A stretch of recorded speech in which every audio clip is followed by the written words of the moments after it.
thing that this thing is going to start to have sound. So when it comes in, I think I'm gonna have to catch it. Okay, we good. We good. Y'all hear me though? We levels is good. Levels is good. Levels is good. Levels is good. Levels is good. Urban Therapy with Sun Show is Sunday afternoon. You know how it go. I'm a little tardy, but I'm ready to party. I'm going to do this thing, and you know who I art thee. Or should I say art thou? I know how to get this thing started and make you take a bow. No, I take a bow. Thanking y'all for coming through. I am Sun 75. What? 2 and not the 1. I'm done. When I'm finished, make sure that I'm up here before I diminish any type of thinking that you had before. And I'm going to run this thing like a college football score. NCAA. Hey. All right. Urban Therapy with Sun 752, and this is the Urban Therapy with Sun show. We do this every single Sunday from 2 p.m. till around 3:30-ish. And the reason that we say 3:30-ish is because sometimes it gets so heated that we just have to do a little OT on a Sunday. And it is Sunday. This is the show where adults come out and play with other adults. We laugh, we cry, we argue, fuss, and fight, go back and forth with each other, bust it up all crazy. We take an introspective look into our own personality to see the way that the universe projects us into this thing called the world and try to figure out this thing called life. I am your host, Sun 752, aka Omar with the and if you can't say Omar with the well, then you just say Omar with the R. This is the Urban Therapy with Sun show. I'm feeling like a real man should. And I hope y'all feeling like real men and women should as well. My name is Sun 752, and I like striped shirts. Yes, I do. Yes, I do. If it was up to me, all shirts would have some stripes on them, except for prison shirts. Why they don't have this? Why they don't have the stripes in prison no more? You know, all I see is oranges and greens. You know what I mean? That nut ass warden or whatever he was out in Arizona when DMX was locked up made him wear pink jumpsuits, pink jail suits. Come on, man, that ain't cool. Well, today on the Urban Therapy with Sun show, first of all, I want to thank all of y'all for coming through. I appreciate you. Matter of fact, I'm a round of applause myself. Give yourselves, you ain't got to give yourselves a round of applause. I'm going to applaud you. Thank you. Thank you so much. Thank you. I appreciate you. My day ones, my everydays, and my brand news. My day ones, my everydays, and my brand news. So today on the Urban Therapy with Sun show, we are talking about the expectations of those who have been married before. Hold on, man. Something. My light ain't right over here. Hold on. There you go. Y'all probably didn't even notice that shit. Yeah, you probably didn't notice that shit, but it's all good. It's all good. Yeah, the expectations of those who have been married before. You know, it's a funny thing with people who have been married. Some people, if the marriage has ended in a divorce or whether the marriage has ended because of a loss of a spouse through death or whatever, the expectations for a lot of people who have been married before is that they will get married again. Some people don't want to get married again. And we want to have a little conversation about those too. Because just because they haven't been married again, just because they don't want to get married again or are not in a hurry to get married again, they may still live by the principles of when they were married, because for a lot of people who have been married, it legitimized them. Not just legitimized them in a relationship, but it legitimized them as a person. You know what I mean? Most women are raised to, think and feel and believe and go towards marrying a husband and having children of their own and having a family of their own and, doing what a wife does. And many follow that and they're proud of that. They carry that as a badge of honor. And I ain't mad at them for it. So even in dating, they might carry those things. Like, listen, I need you to know, my brother, that somebody legitimized me. Like, I completed the process. I didn't just date. I didn't just have kids. I wasn't just somebody's baby mom. I wasn't just somebody holding on. You know what I mean? Somebody finished the process with me. I finished the process with them. I have what it takes to go all the way. We're going all the way.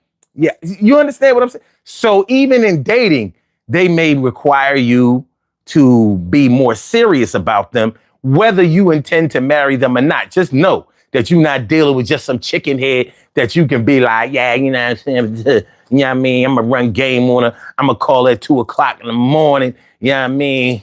Run down on her. Yeah, I'm not calling you late night all the time on purpose. It's just that, you know what I mean? I work late in the club, getting it on with them other chicks. And when they fail, I call you. I hope it works. If you love me, it will. But anyway, so yeah.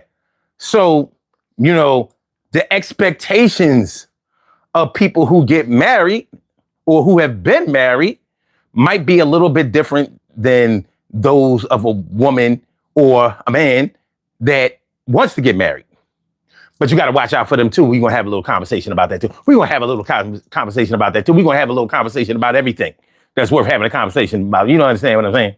So, yeah, the expectations of those who have been married before. Don't be trying to play with me. Not to be played with. Not to be played with. You know what I mean? Ain't just going to be playing with my heart, playing on my mind.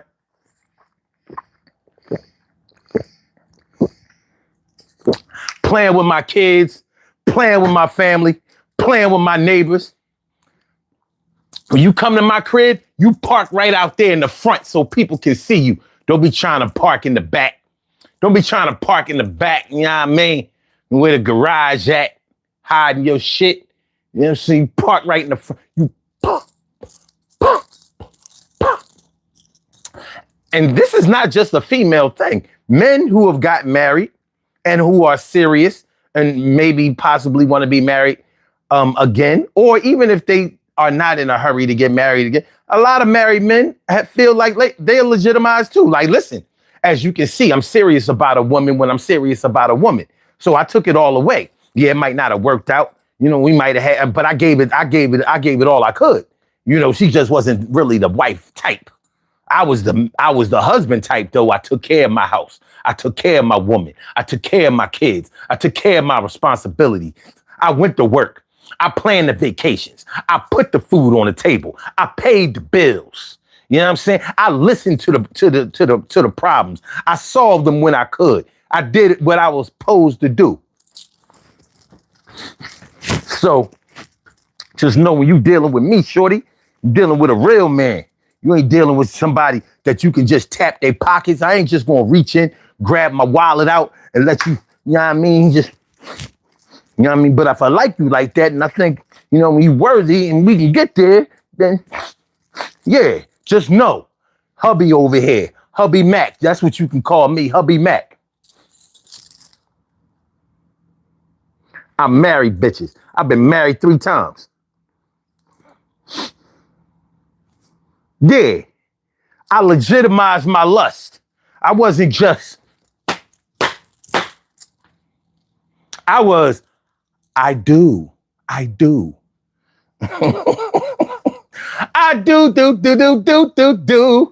anything for you. So that's what we talking about today, y'all. Y'all ready? Are you ready? Are you ready? In this corner right here, we had this chick that's been married twice, has 5 children, 3 of them by men that she didn't marry, but she's been married twice. And now she's making sure that all men that come across her now understand that they better be headed towards marriage and better treat her as a serious contender. In the other corner, we have this nigga that ain't never been married before. He's just out here freestyling. But if he feels like he can get something that he really likes, he may seriously consider it, even if it's just to bed her down. And he got on the red trunks. All right, so y'all know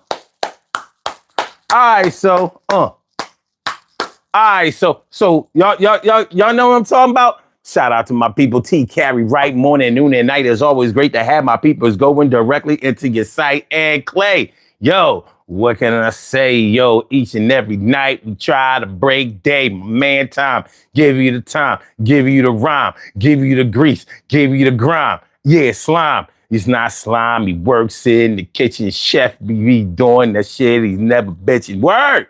So, you know what I'm saying? My brother Ansel Jones is in the house. What's going on with my brother Ansel Jones? My brother Ansel Jones. What's up, y'all? What's going on, y'all? All right. Make sure y'all hit that like button. Make sure y'all hit that like button if you just passing through or whatever. You know what I mean? You know what I mean? Doing a little drive-by. You in these live broadcast streets. You doing drive-by like urban therapy. What the fuck you doing? What y'all talking about? What y'all talking about? Hold on. Urban hold on. Nigga grab tambourine. Nigga grab tambourine.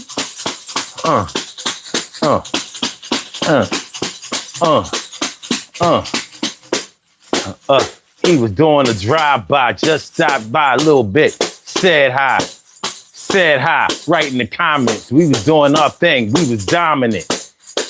I did what I had to, grew up with mom and dad too, right in the same crib. 455 was Ringhurst is where I live. Philadelphia, PA, you know this place I stay. Yo, I did my thing with the kids around my way. Hey. Went to public school, parochial too, and I did what I had to do. Almost got kicked out because I didn't want to listen. I was looking at them nuns and I was still dissing. I gotta learn about no religion, and I ain't even dissing about religion. Yo, I'm still dissing. They was like, Omar, crazy. Yo, call his parents, baby. Parents had to come up to the school a lot. They was like, your son is intelligent, but shout out. What the fuck is going on, boy? For sure.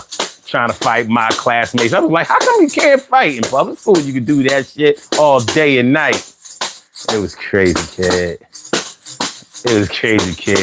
I only went to Catholic school for like 2 years. It wasn't Catholic school, it was Episcopal school, but still shed tears. Yeah, parochial. It was that parochial shit, baby. Private school, you know what I'm saying?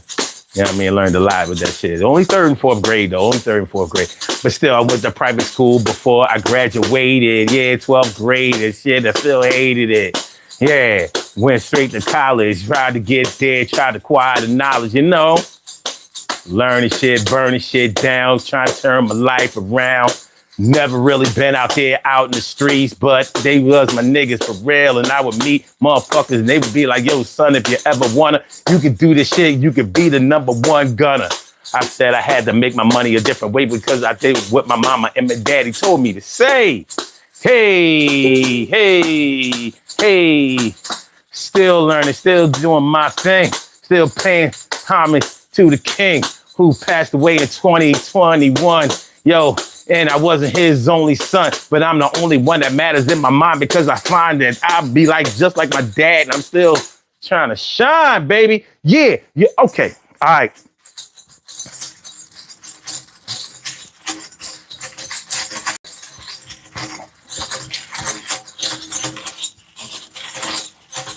All right.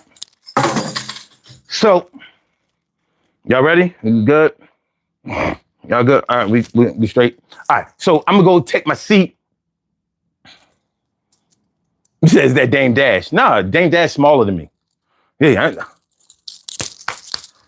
All right, so here we go.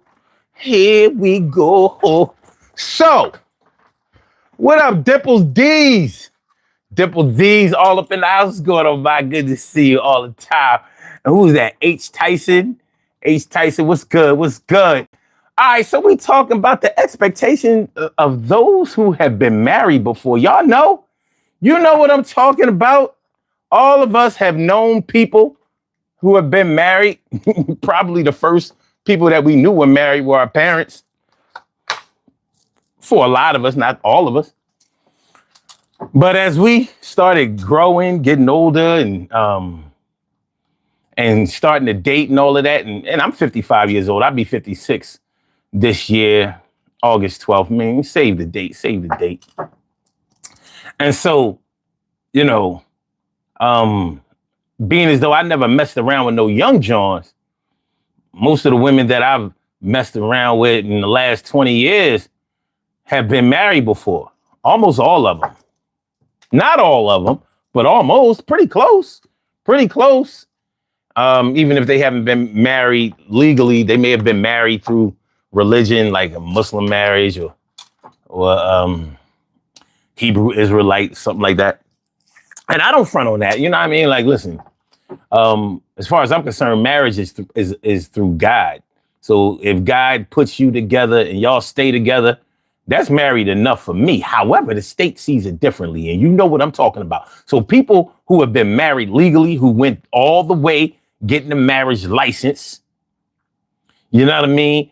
Had people come out to the venue, whether it was a church, whether it was whatever, and they bear witness to you pledging holy matrimony to your spouse. It means something to them, and it should. What up, the real jazz? Oh, Jazzy Jazz. The real Jazzy Jazz was good. Yeah, it means something to them. So going forward, regardless of how toxic the marriage may have been or how it ended, you know, that experience probably governed the way that they dated from then on out. Legitimately. Now, as you know, and as I know, all marriages aren't good and they aren't all equal. You know, where some people who get married may have really, really tried in their marriage and, you know, and put a lot of love, time, and effort into it. And then we know people who got married to say that they got married. I know people who have done it. You may know people who have done it. It is what it is. Tory 2200 was good. My, good to see me some you. You already know. So that being said, it's like,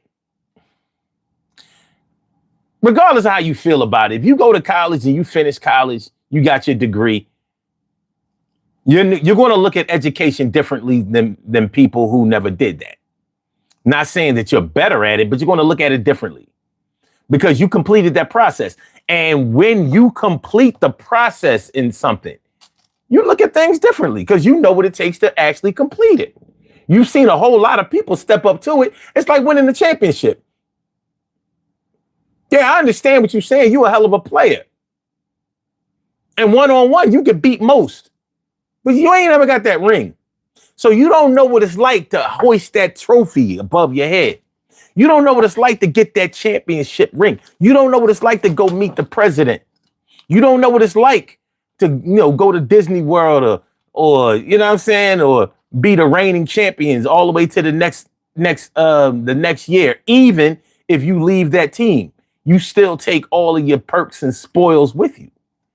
So until you've done it, you don't know. You just can't speak on it the same way. Dan Marino, he can't talk about no Super Bowls. He played in one, but he didn't win it. It's different. And if you don't believe the difference with Dan Marino, even with all of his gaudy stats, all you got to do is look at John Elway. John Elway thought he was going to suffer the same fate as Dan Marino, but he didn't. He came back and he got those back to back. He completed that. What the fuck? Hold on. Oh, hold on. I know what's going on.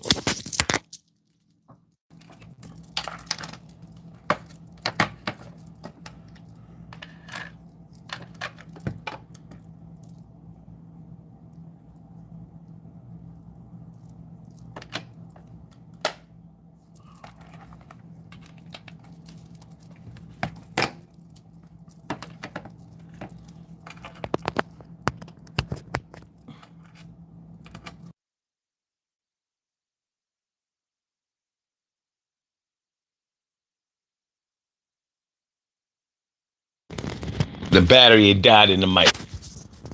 So I'm not sure where I left y'all, but all right, we're gonna pick up.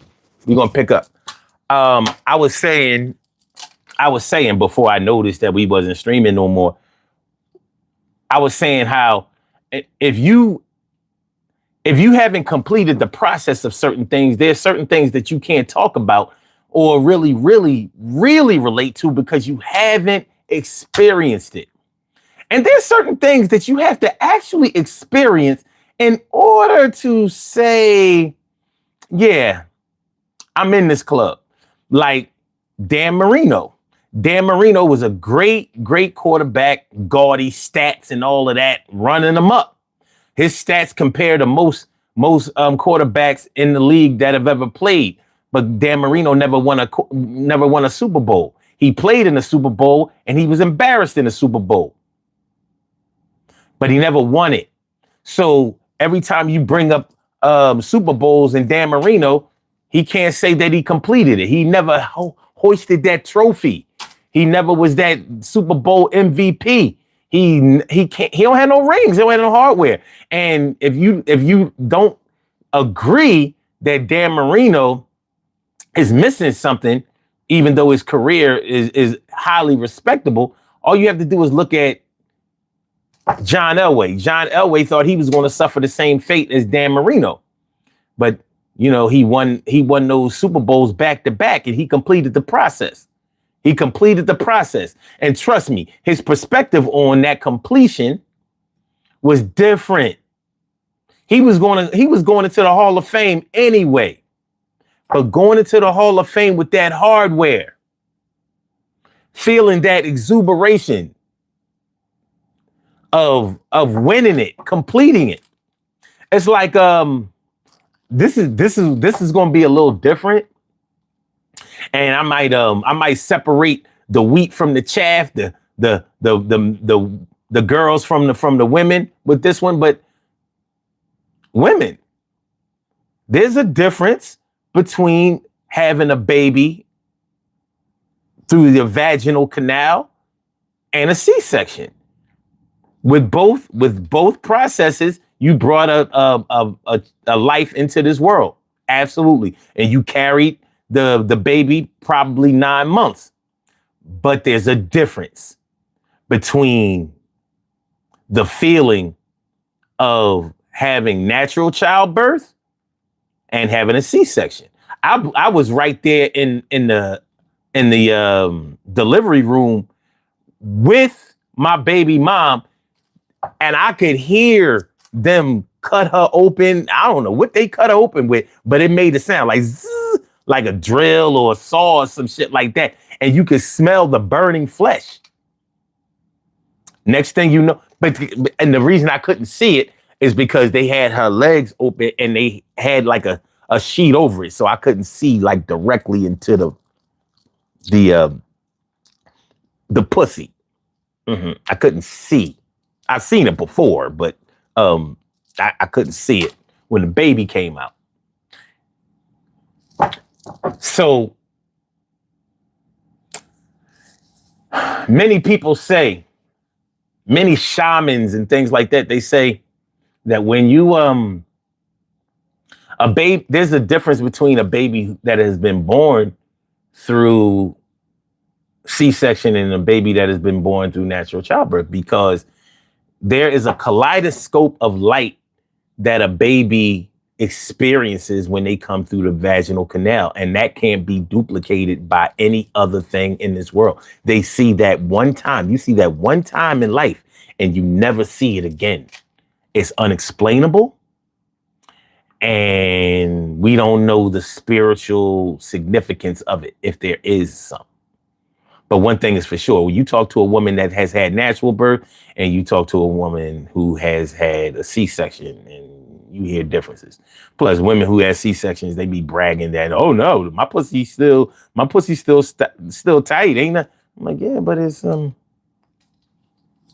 let's just say there are differences. All men know what I'm talking about. It's different. Shout out to you, C-section. But anyway, completing the process. So when we talk about marriage, you have completed that process. So it makes it creates a difference in your mind about how things should go and how the process should be played out and ultimately completed. So that's what we're talking about today, the expectations of those who have been married before. Let me read some of y'all comments and see where y'all going. See where y'all going with this. See where y'all going with it, you know what I'm saying? Oh, my man Clay said levels is good, levels is good. Levels is good. That's what I'm talking about. That's my man. What's good, man? What's good? Oh, Tom says, John 15:12, Son 752 and Family Sunday blessings. Never lose faith in the Lord, and especially in yourself. Stay blessed and balanced in life. Well, I appreciate that, my brother. I do. It's always good to hear the good word coming from the good book and a good place. Tom says, son, they got the B-boy stance. Son got the B-boy stance. You know how famous that stance was back in the day. You couldn't get a girl without that stance. You better have some fly gear on to go with that. Tom, you be saying some shit. Oh, my gosh. Oh, man. Clay said, Tom, I cool at the party with the B-boy stance. Rap on the mic and make girls want to dance. As I said, I had the cymbals last night. And it was so fitting on Sunday's session. He got the tamarines going. Oh, man, the B-boy stance, especially in front of a whip with a leather outfit when you couldn't tell us nothing back there. Sure as fuck couldn't. Sure couldn't. All right. I'm saying, son, I'm still waiting on the harmonica to pop out. That's one thing I really can't do. The harmonica or any wind instruments. I had a clarinet when I was like about 10 years old. I took a few lessons, but I wasn't feeling the instrument. I think maybe if it had been like a trumpet, maybe a trombone or something, like, I was like, none of the songs I listened to had no clarinet in it.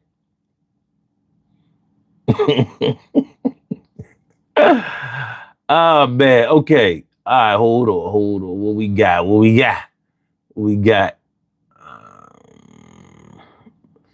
Very good point, son. Completing the process changes perspective in anything. It does.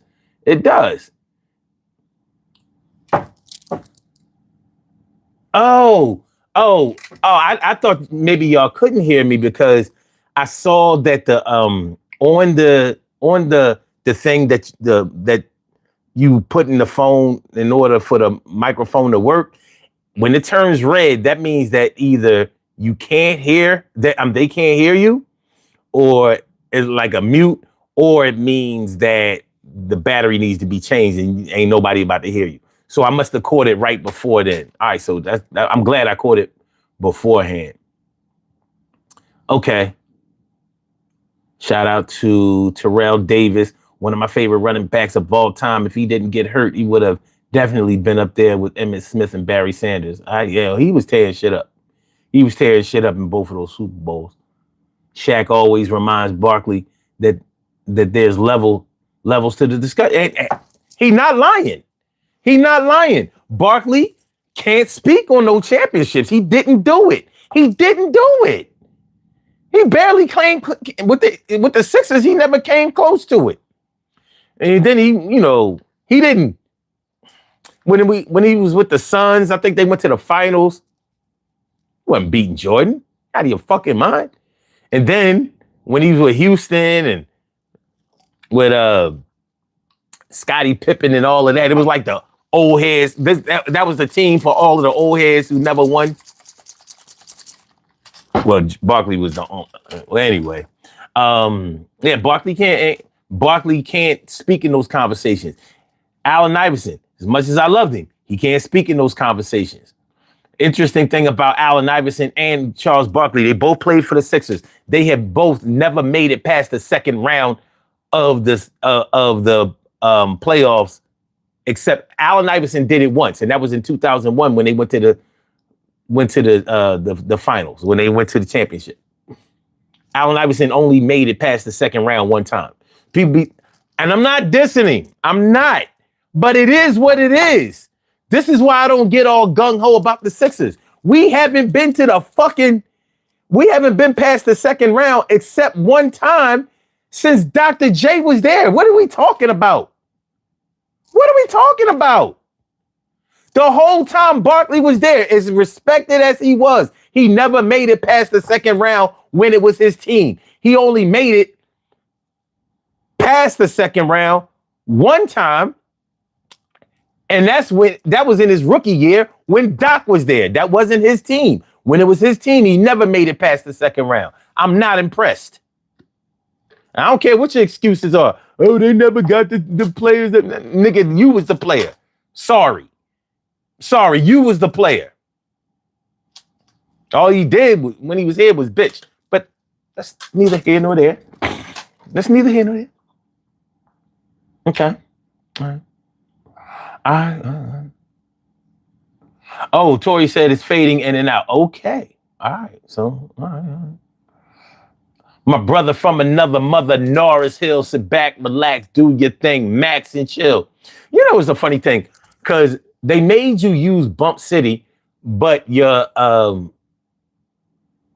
icon is still in. What does that tell you, Norris? What does that tell you? Like, YouTube don't know what they doing. They don't know what they doing. Tom says, I'm not going to lie to you. Those were the best days of my life. I appreciate you. Okay, what? Oh, back in those days. Okay, Clay says, my wife had a C-section and looked over too early. I damn near needed a hospital bed. LOL, traumatized.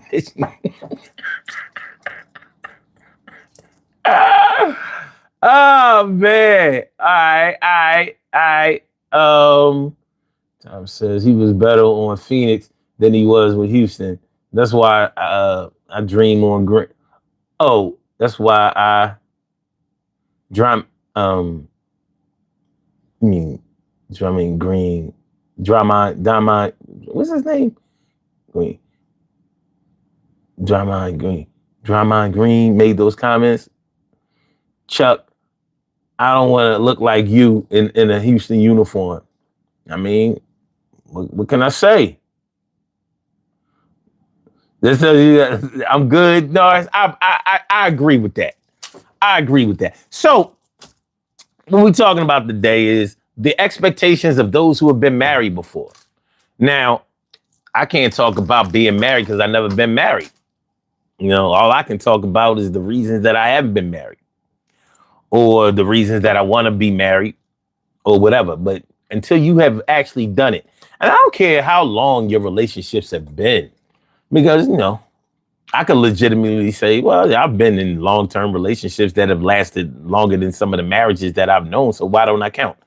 Well, first of all, I don't care if it counts because I'm not claiming that. But there is a level of commitment that you submit to when you complete the process of marrying someone, because you know that you can't just say, well, I quit you. You know, I don't want to be with you no more and just go your separate ways, take your shit and be out. You can do that physically, but legally, the law is like, I don't care what you came to pick up, nigga, you gonna pay more if she sue. Now, you know, y'all just want a clean break. First of all, you're gonna pay to get divorced regardless of whether you sue for divorce or not. A lot of people stay married just for that reason. So if you spent the money to get married and you spent the money to get divorced, your conversation is different from those people who haven't done that. So people who are running around here playing married or marriage or whatever, it ain't the same deal. It ain't the same deal. It ain't as real. So, with that being said, then I charge this joint up. Oh shit. Oh wait. All right, we good.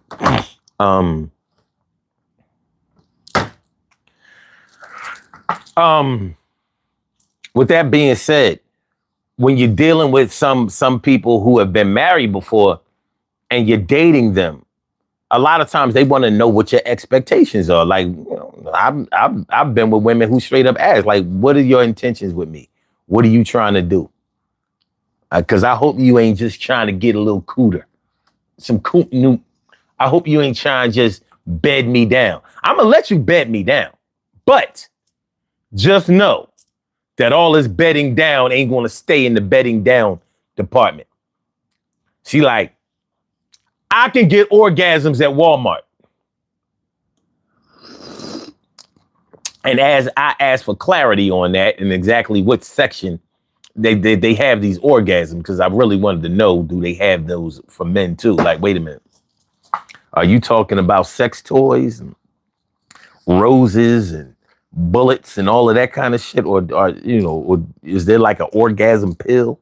Like, you know what? I'm feeling like I might make a mistake if I go out to the club tonight. So, or if I go to the movies with this dude. So I'm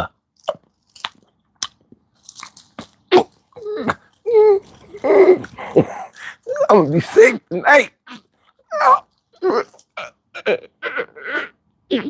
OD. Fuck around and OD on the orgasm pill. Go out on a date like, oh, it's good to see you again.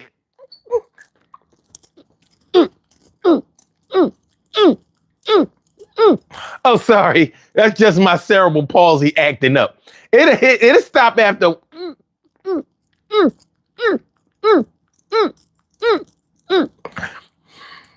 I feel good. I feel good, nigga. I feel good all over.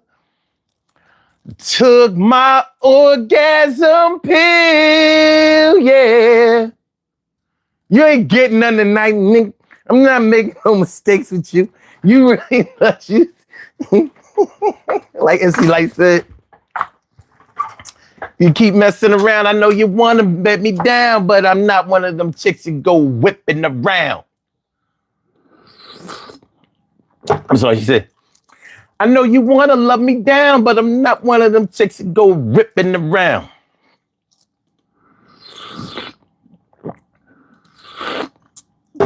That goes ripping. Anyway. So yeah, she might tell you, like, you ain't just gonna be fucking me, for years and years. You know what I mean? I got kids. If you want to come around them, you're going to have to act like you trying, you know what I mean? You ain't got to be their dad, but you got to act like you dad worthy. Don't you got kids? You ain't got no kids. You got kids. You ain't got no kids. You out here blanking out. You blanking out? She might be 45 years old. She worried about whether you can still produce.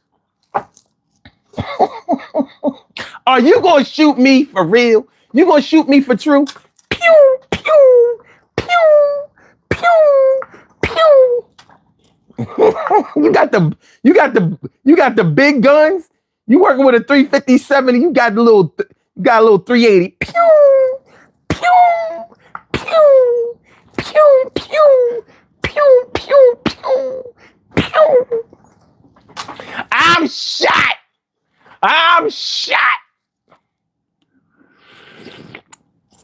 Pew,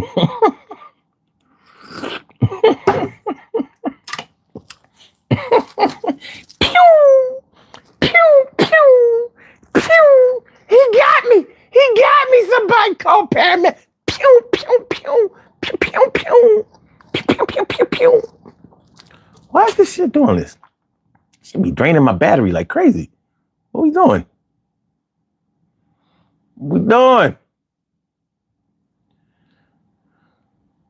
All right, we straight. We good. But yeah. So that being what it is, you know what I mean? You sort of have to respect the player, respect the game. And that's even if they don't want to be married again or anytime soon. They want you to know, like,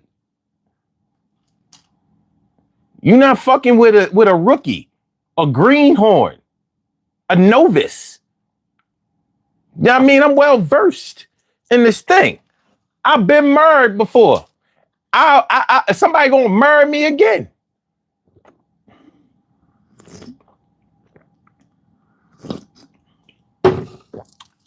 Tory 2200 says, we did our own divorce.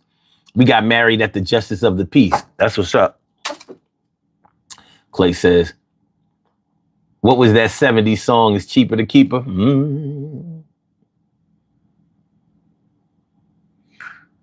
Same us and two friends. Tory said, okay, nice. Clay. Are you referring to the marriage part? All right. Time says, Clay, the song Cheaper to Keep Her was sung by Johnny Taylor. So it was. Let me see. Let me see. All right. My brother from another mother, Norris Hill, says, one of my brothers let it be known out the gate, I don't give a fuck about them kids. I'm here strictly for the ass. I mean, it's good work if you can find it.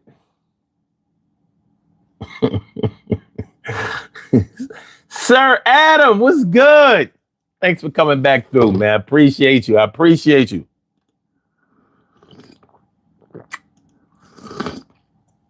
Like I said, it's good work if you can find it.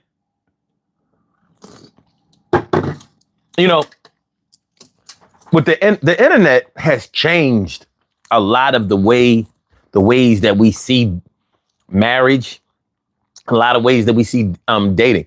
And people dispute me a lot when I say this, but it's true. I mean, think about it. I know people who have married people that they do not know. And of course, you can say, but you know, when you meet somebody face to face, you don't really know them until you know them. And I'm like, yo, cut the bullshit, man. I'm talking, when I say you don't know a person, what do you mean? I'm talking about you haven't stood in front of them. You haven't gotten a 360-degree angle of them. I don't care if they video called you butt naked. You still, you know what I mean, without the smell of them in the room. You don't know. You don't know. You can't tell over the on the screen whether she stink or not. You may get the feeling, because I ain't gonna lie. Sometimes I see some of these nasty ass videos these chicks I be like, yo, she look like she stink.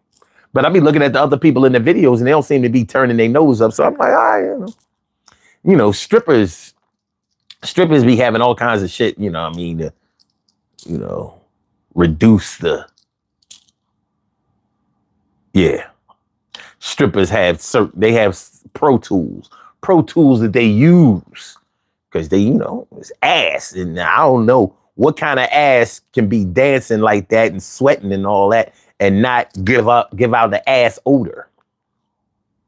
But they have things. They have things. They got things. They got things. Anyway, so the internet has people getting to know each other or believe that they know each other without actually being up under each other or with each other face to face. So people are getting on trains, planes, automobiles to go and marry people or start a life with people that they really don't know like that. So that has changed a lot of the ways that we look at companionship, the way that we look at being together, the way that we look at longevity, and the way that we look at the importance of really getting to know somebody. Many of us, I hear on the internet all the time, it doesn't really matter how long you've known a person. It's how you feel about what you do know. These are the things that I'm hearing. I didn't used to hear that 30 years ago. Before social media, I didn't hear those kind of things. You know, there was a time when meeting somebody over the internet, even just meeting them in person, like, you know, let's say back when AOL Messenger, AIM or whatever, when that was popping and all of that, you meet somebody over that shit. And people, that was real suspect to the point where people didn't even want to tell you where they met each other. when MySpace was out, and a lot of people started hooking up out of MySpace, tagged and all of that shit.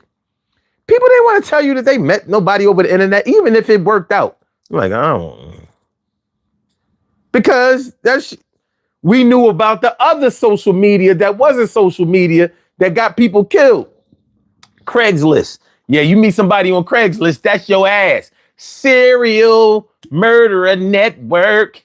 Serial murderer network. Craigslist, serial murder. Is Craigslist still, that shit still exists? Hold on.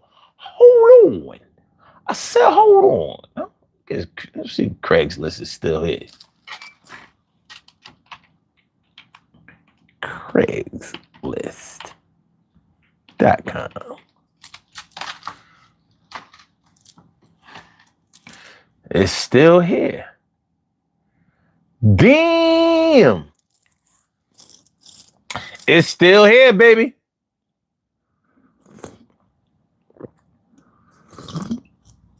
And it's Craigslist.org, not .com. It corrected it. Yeah. So yeah, because, you know, you weren't supposed to be hooking up with somebody who you didn't know. It's like, you know, you met them over the party line, so you don't even know what the fuck they look like. Well, they describe themselves. Yo, meet me in front of the McDonald's in the gallery. Meet me in front of McDonald's, or the big clothespin. This is Philly shit. Yeah, meet me in front of the big clothespin. I'm gonna have on green. You go in there wearing red, like, just in case it ain't that chick. Yeah, man, just in case she ain't looking right. Meanwhile, she told you she was gonna be wearing purple, and she wore cream. So two of y'all don't see each other. Y'all seeing people go.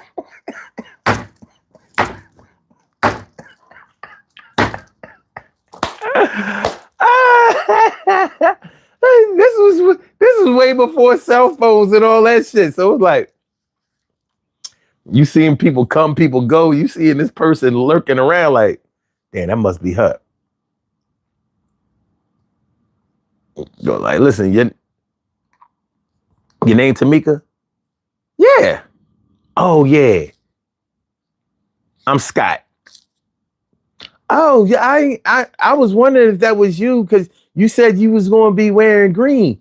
Oh yeah, I had to change. I spilled some shit on my shirt before I left the house. I had to change my shirt. That shirt fresh as shit. You definitely put some time in that shirt. That wasn't no shirt you just.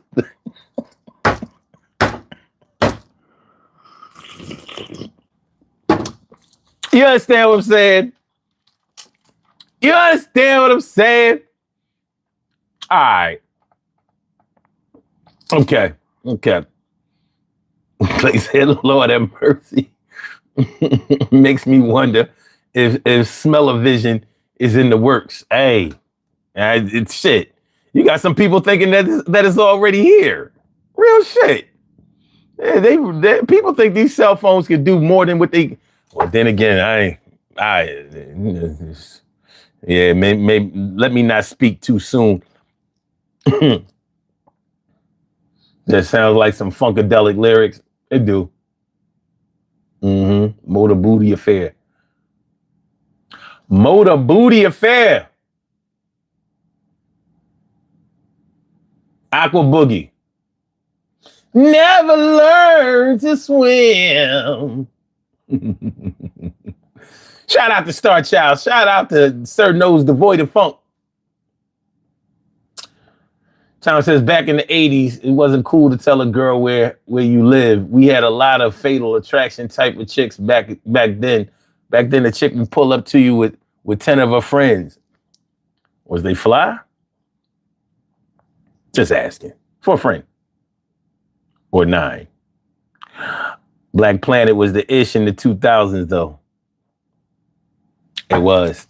And it's because of sites like Black Planet that motherfuckers are marrying people that they don't know. Black people that they don't know. Y'all niggas is reckless.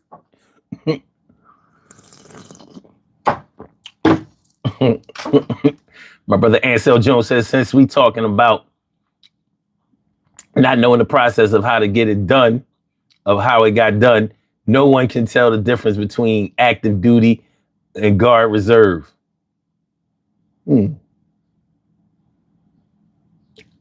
I think maybe even I know the difference between that. But Tom says, son, that wasn't just a Philly thing. Chicks really didn't have cars back then. You had to go meet a chick because it wasn't no chick coming to meet me. Nobody was tearing my mama's windows.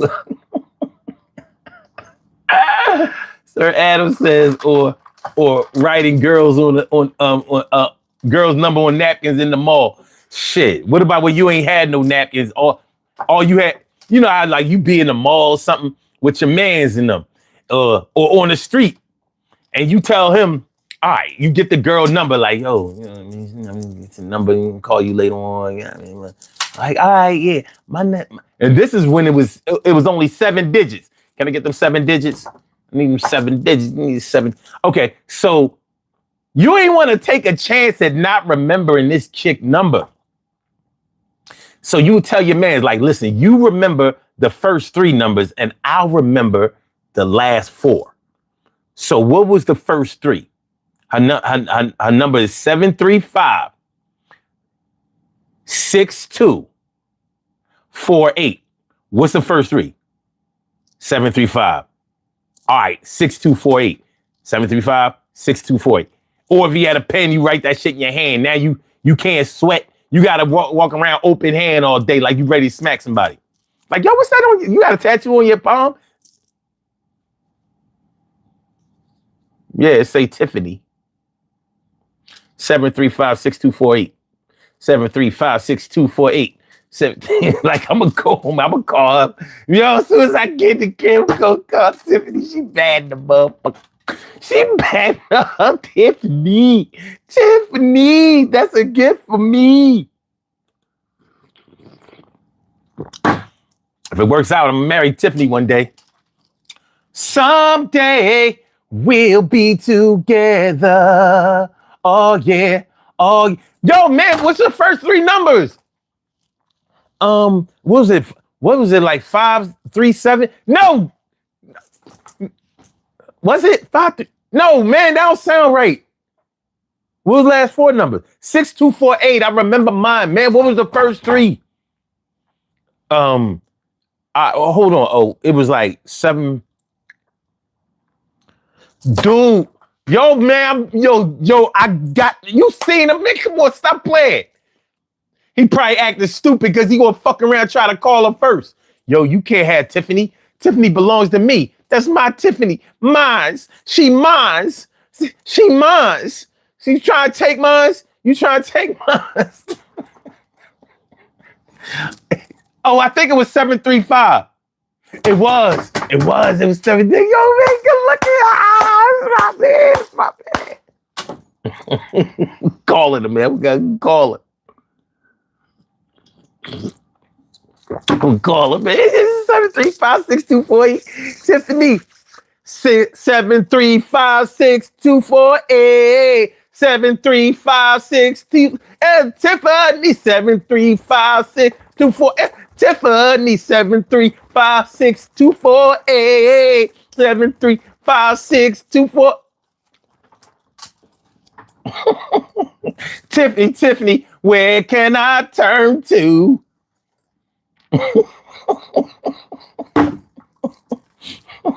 What? What?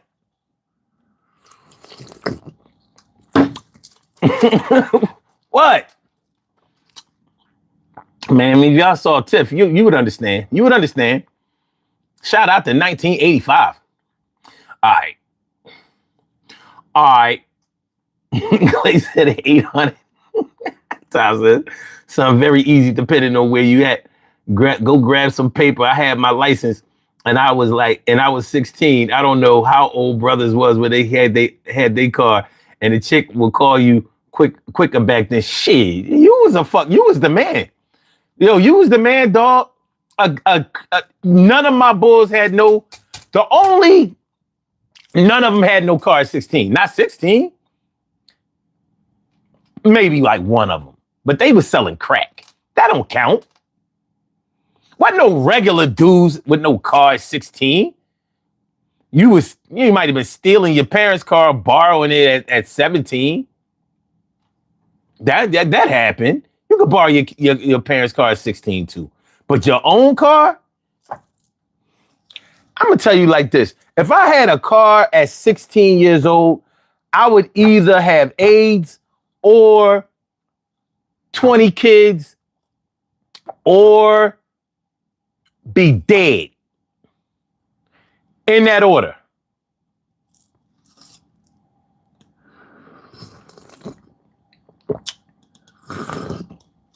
What other choice was there? I mean, if I had a car at 16, I would have had nothing to fantasize about. We're going to the Greek picnic. You're meeting chicks from Baltimore, Jersey, Delaware, out in the county. Huh? Imagine being able to get to them. Imagine. I couldn't even imagine it. I couldn't fathom it.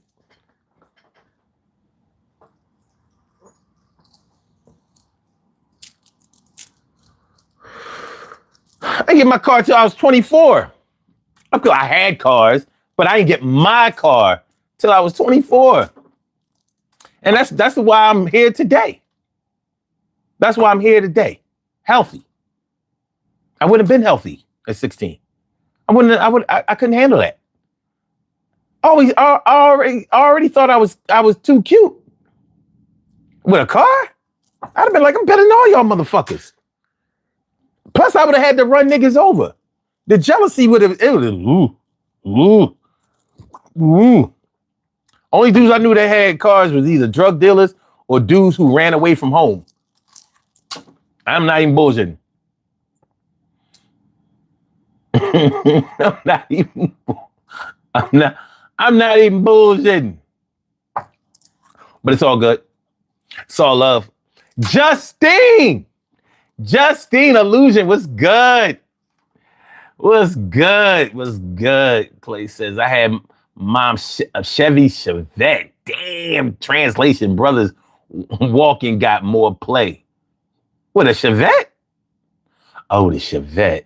I'm thinking about the Chevelle. My bad, dog. Shit. It was running, right? See, wait a minute now. Okay, the little Chevette was a little, it was a little starter car. A little small ass engine, broke down a lot, whatever. Okay. But when they ain't gotta go home, when you do the nasty, they ain't gotta go home with the, because if you lived at your mom's, she might not have the chance to wash up at the crib. So she ain't got to go home with her shit leaking and, funky with that. I just got dug out by a 16, 17-year-old look on her face on the bus or the train.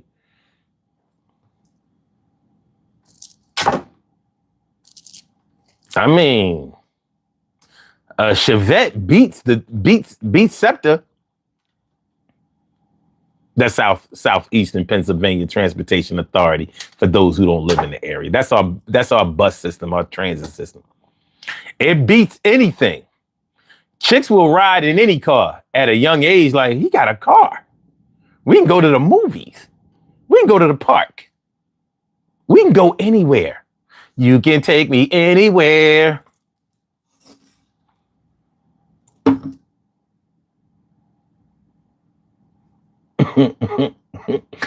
Tom says, son, that's why I told you when I got my chain taken from me, I got a bigger chain and went back into the same spot.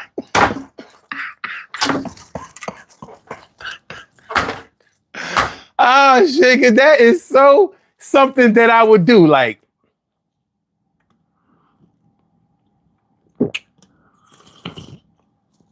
try it this time. Try it. Go ahead. Justine says, can we go to the mall? I'm trying to tell you. A car as a teenager, I don't care if you're 19. That car is that shit is doing its numbers. It is. It's doing its numbers. He said, hey, Baldy. Hey, Harry. The fuck? Oh, I'm sorry. When I say hey, Harry, I'm talking about your mom's. You know, you know where she's Harry. You know how your mom used to walk around the crib naked, you know, totally disregarding y'all. You know what I mean?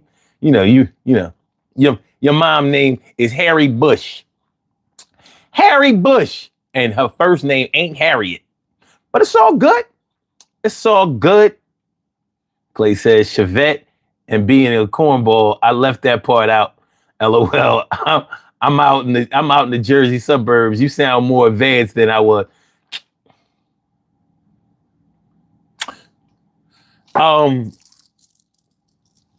When I met girls that lived in Jersey, they had cars. They ain't had no elaborate. You know, they had a car. Girls out in the suburbs seem to get their license and start driving and had cars earlier. So they 16, 17, 18 coming across the bridge, you know, they think niggas in Philly just that shit. We was regular dudes. But to them, we were superstars. Okay. But she got a car.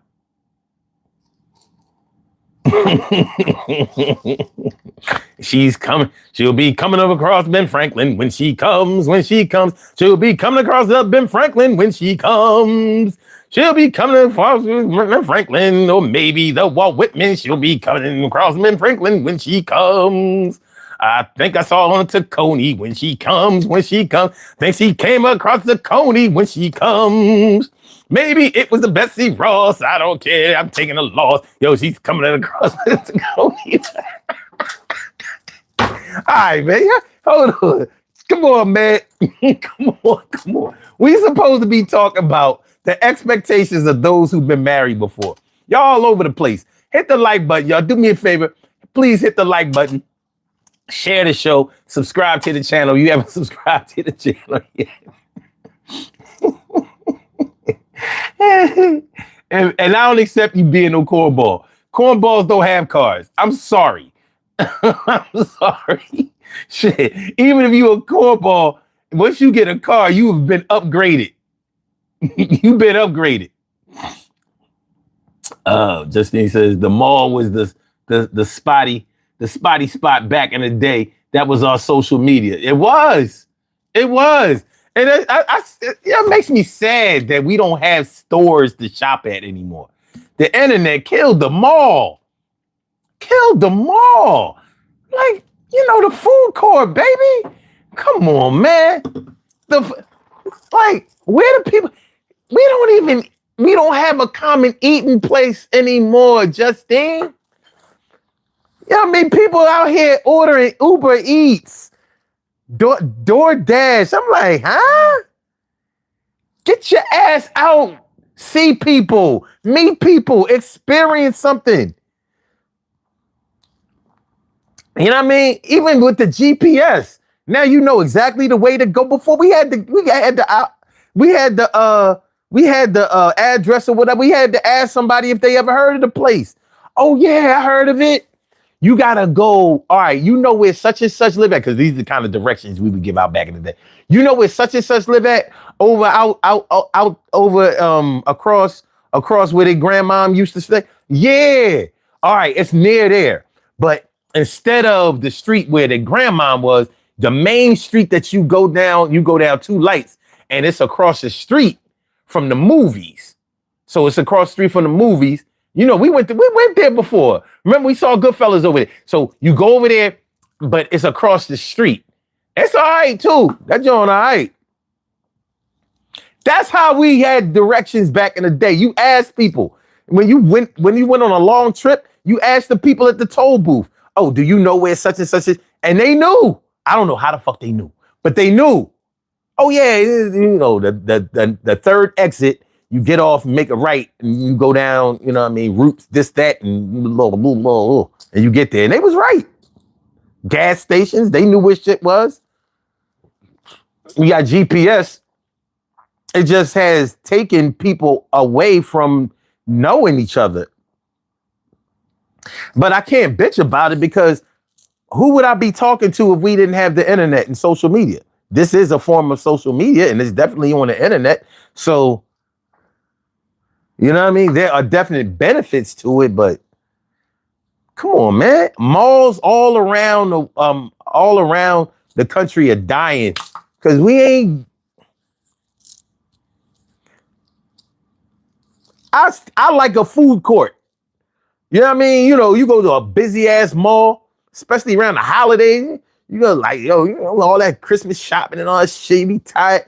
You know what I mean? Get tired, hungry and shit. You got all your bags. You go to the food court. Gotta keep your eyes on your bags.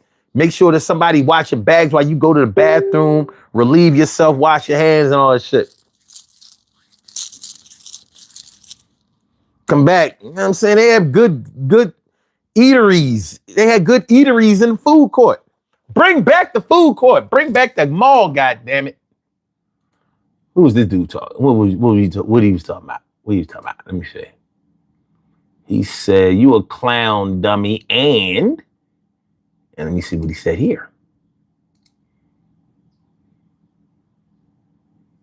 Oh, he said the same thing. Oh, what did he say here?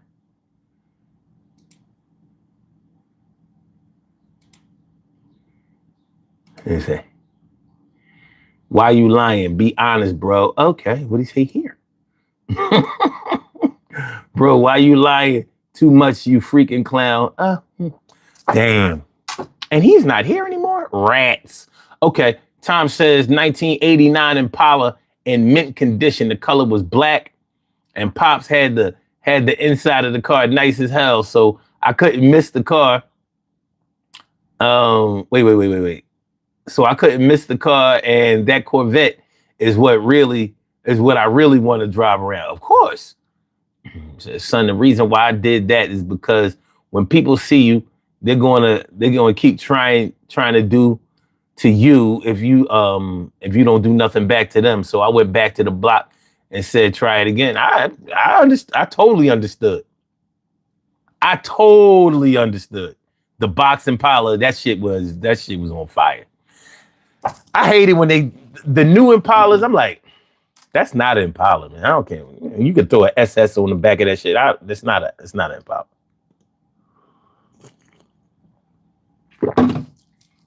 So that's what I'm trying to say.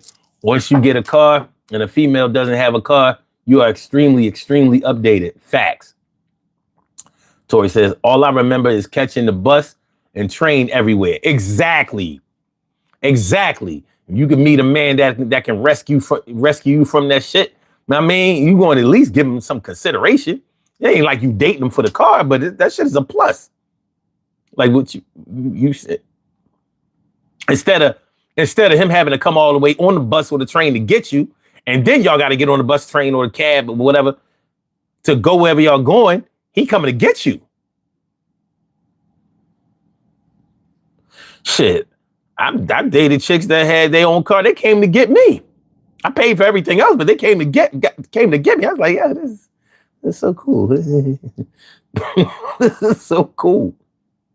Let's get in the back seat. All right, top of the hub is where the Prudential building is in Boston. That restaurant used to rotate in a circle slowly while you getting your food.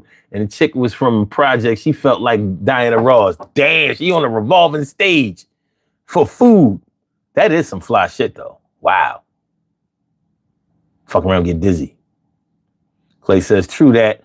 I was raised in Monmouth Mall as a kid. Maybe 2 stores left. Man. The gallery, they call that shit. They call that shit the fashion district now. They ain't got no good stores in there. And I mean none. Shit is ass. Food court, garbage. They moved everything. Whatever, that mall is done. They was talking about tearing it down and putting the Sixers Stadium there last 2 years ago. That shit was a farce. You got none of the malls here are popping anymore except for King of Prussia. King of Prussia refused to die. But Franklin Mills, that they renamed Philadelphia Mills, is done. That shit done. You about to see like greenery start to pop up through the concrete and shit. That shit.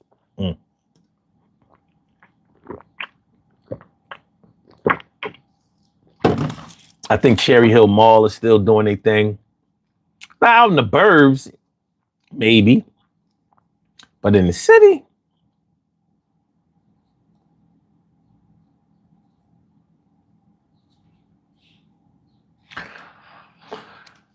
people from all over the tri-state used to come to Philly because they had the outlet stores. That's what Franklin Mills was.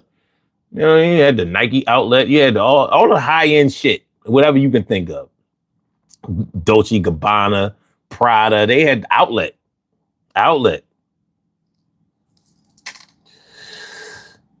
So we have Rentham Mall in King of Prussia. We have Rentham Mall. King of Prussia is 10 times bigger than Rentham Mall. All my brothers who love to shop. I love watches. I'm not really into jewelry anymore, but I do have some nice stuff. That's what's up. But yeah. Okay. So the expectations of those who have been married before. All right, let me ask y'all brothers this. Let me ask y'all this. Have you ever dated a woman that has been married before and that was really like her claim to fame? And she really expected you to look at her like that was her claim to fame. So if you hadn't been married before, you know, she's sort of directing or navigating the way that this whole thing is going to go. So if you've ever had a woman tell you that don't waste your time with her, or don't waste your time or her time if your intentions are not to get married, because that's what she's looking to do. You know, she was married before and that's what she does. What the interesting thing about that is women who do that, first of all, I want to say that they have every right to feel the way that they feel and to navigate the way that they are in a relationship or their approach to a relationship. So I want to say that. But some of them act like they have married every man that they have ever been serious about. And that's where we run into a little confusion in my mind. Because I'm like, you've been married one time. Don't be acting like marrying is what you do. The marriage may not have even lasted that long.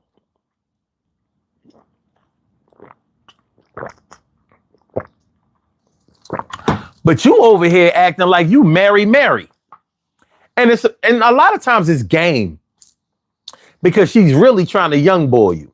In other words, she's really trying to, you know, show that she has control of the situation, and she's kind of dangling the carrot for you to follow, keep walking or whatever. And the carrot might be the twat, the vagina, sex. She knows she's pretty or has a nice body or whatever. And she's trying to kick it like, in order for you to get that, you gotta marry her. Like, she's gonna give it to you before y'all get married, but she's not gonna give it to you without the guarantee that this relationship is moving towards marriage, whether it's after a year or two or whatever. I've seen this done. I'm trying to think, has this ever been done to me? And no, because I ain't going for it. I'm like, I wish I would tell a woman that even if I've been seeing you under a year, like, marry you? We ain't talking about it. Fuck out of here. I ain't even seen your real hair yet. You know what I'm saying? You know what I mean? You came in weaving and you still weaving. If I don't see your scalp, if I don't see you in all of your divine glory, I'm not fucking talking about Mary. How can I say I know a woman I ain't never seen her real hair? How? Tell me. Y'all can help me out. You know, maybe I'm just sounding prejudiced. I don't have nothing against no woman who wears a weave, but you gotta show me something. I showed you my hair. Like, this is a real baldy. It ain't like I can just be like, oh my God, he got a fade. No. You know what I mean? You know what I'm saying? You've been hiding yourself. And you think I'm gonna make a guarantee of marry you just to be able to do the nasty to you consistently? Oh my God.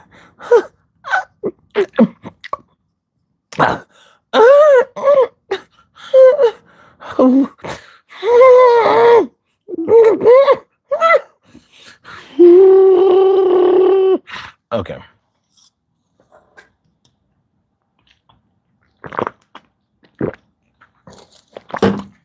How am I going to explain to my mama? Yeah, I'm marrying Shonda. You marrying Shonda? You told me you never even seen her real hair. I know, Mom, but I love her. I'm like, hold the fuck up. I mean, love is love, and that's all good. But seeing her hair is like your baptismal. I don't think you should do this until she got to show you a scalp. You guys, fix it so she got to do it. Take her swimming. Make her get in the pool, the deep side. Teach her how to swim.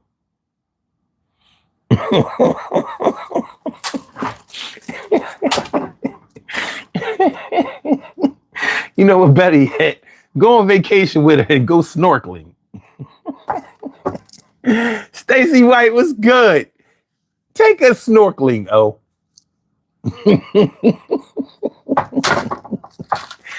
Take her snorkeling. Yeah, plan a vacation down to the Caribbean. Go snorkeling. try snorkeling with a damn wig on.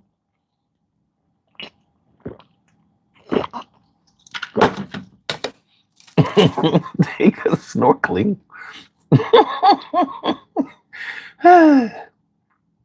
Tom says, I still go to King of Prussia. Does my brother? My brother lives in Swarthmore. Oh, okay. Don't play around up there. The cops will take good care of you. Yeah, Swarthmore is close. Bump City said, I see why you got married. I see why he left. She wouldn't show her scalp. She wouldn't show her scalp. It wasn't gonna work. Clay says, yep. And then press why I hadn't called back. But you said don't waste your time, so I didn't. Don't waste your time trying to. All right. Tom says, son, I'm just glad I had my pops in my life. Can you put the keys in my hands, man? And I think he was talking about the other night about our uncles and other mentors that are positive in a man's life. Hell yeah, we was talking about that yesterday. That was yesterday.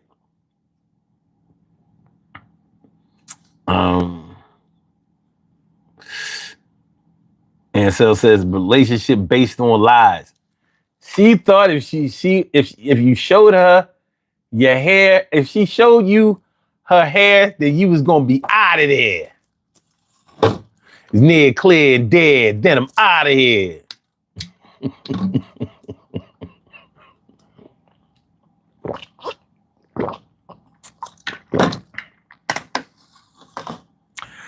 Cause showing her hair is negative to health, as hazardous to health. So put a quarter in your boop because you played yourself like a game in the arcade. All right. But yeah, so some women, not all women, who have been married before, sometimes they set the standard early in the game. Early in the game.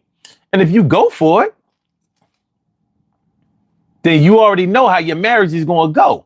Because she already set the standard. She's already setting the parameters. She's already the one calling the shots.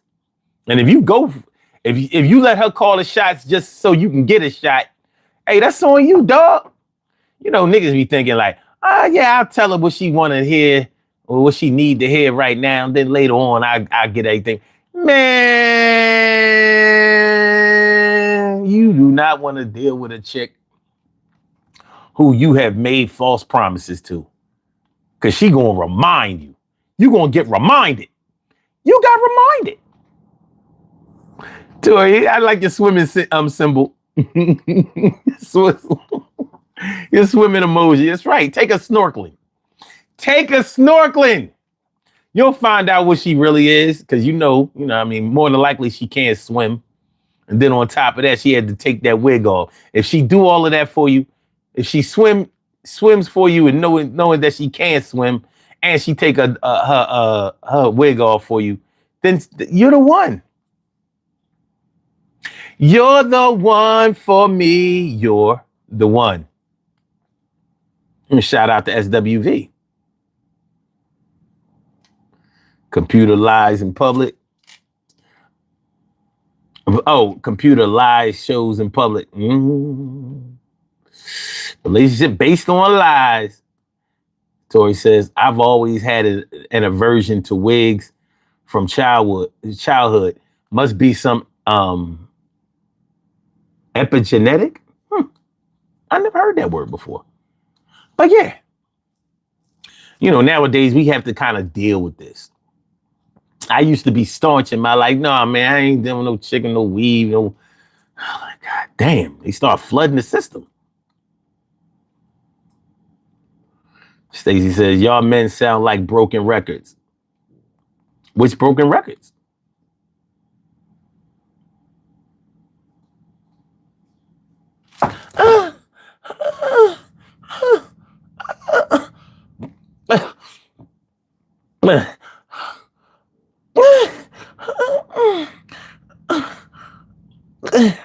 Take your wig off.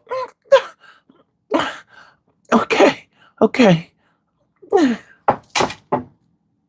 Yeah, so says, Stacey, it's not a broken record. It's the DJ spinning it back. That's right. Tori said, okay, stop talking about my sister's baldy locks. Hey.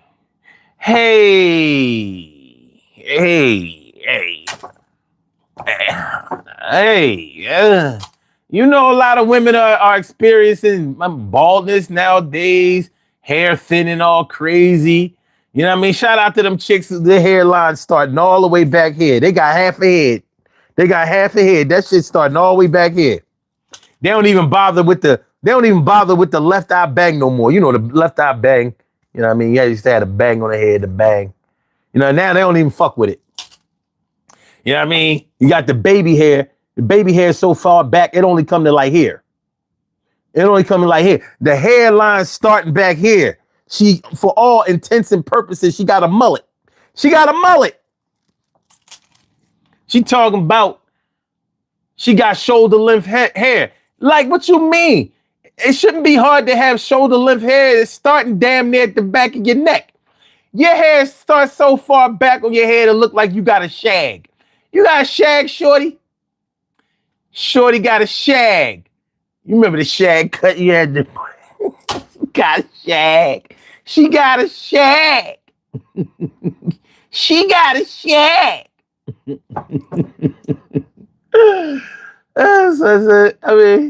Tom says, son, when that girl left my mother and my mother said, I know her mother and that girl's a baby, but she lost that baby. That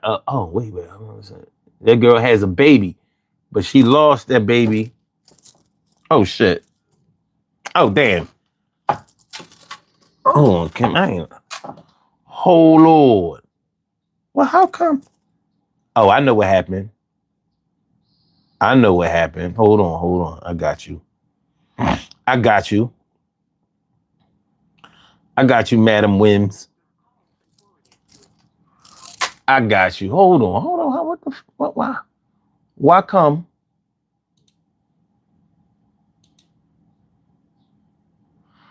All right, Kim, call in now. Nah, I'm gonna call you.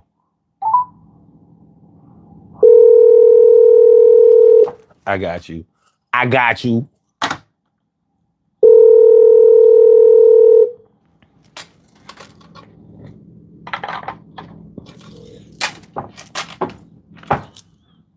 The fuck? Hold on.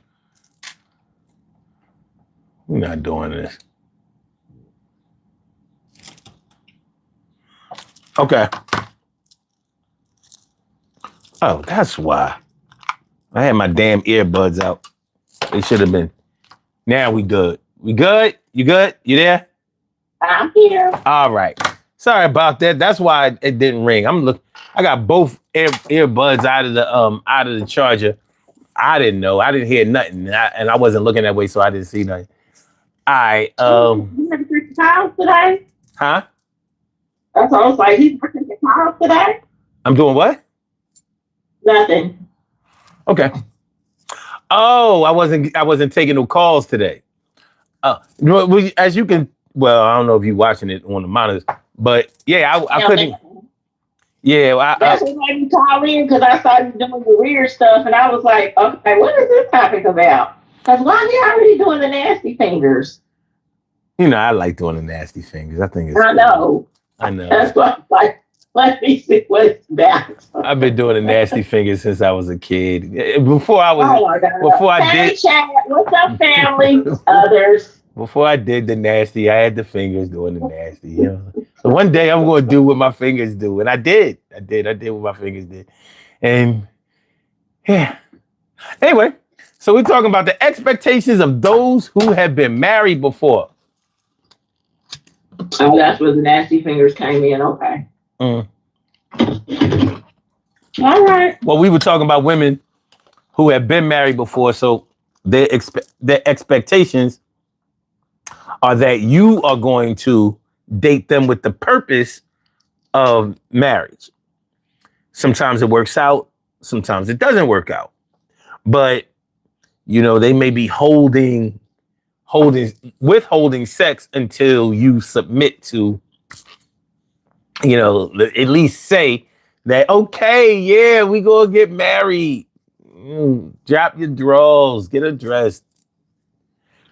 So this might not be the show for me to call in on because I've never been married. But if you've been engaged. But this is not just about women. Some men who have gotten married. I want you to stop for a minute.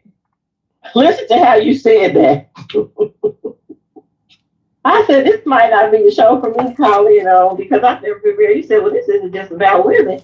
I'm a woman, not a man. Yeah, go ahead. What are you saying? It's not just about women. So there are men who have got married before, and some men want to really be married again. So they might expect a woman to conduct herself in a certain kind of way, so he will, you know, consider her for marriage. And that's like she might be where he wants to be, but he's sort of, you know, treating the whole situation like, yeah, I'm definitely going to make an honest woman out of you, whether that's what you are looking for or not. But I need you to be this way. Now, he might have been in a marriage that was totally toxic, and this woman might not have done anything that he asked her to do, but he might expect you to. You know what I mean? So you can be dealing with somebody who uses marriage and their history of marriage as a manipulation tool. You know what I'm saying? So I wanna visit the poll question real quick. Okay. So the poll question is, what's the difference between being married 3 times and having kids with 3 different people to you? Without reading the numbers, what would you say? Do you look at it like it's a difference, or do you look at it like it's similar, or they have similar qualities, or whatever? Like, what are your opinions on it? Well, I think the difference is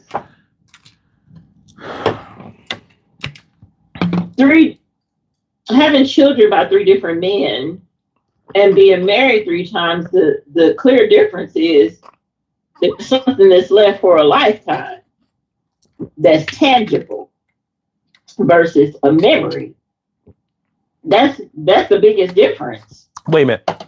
Wait. Say that again.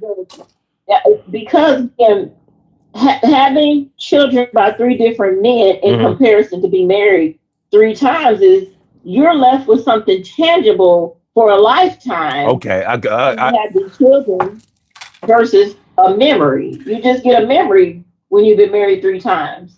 I wasn't versus sure if I heard that right. Okay, I got you on that. Mm-hmm. you have a responsibility when you have three children that at least 18 years worth of responsibility.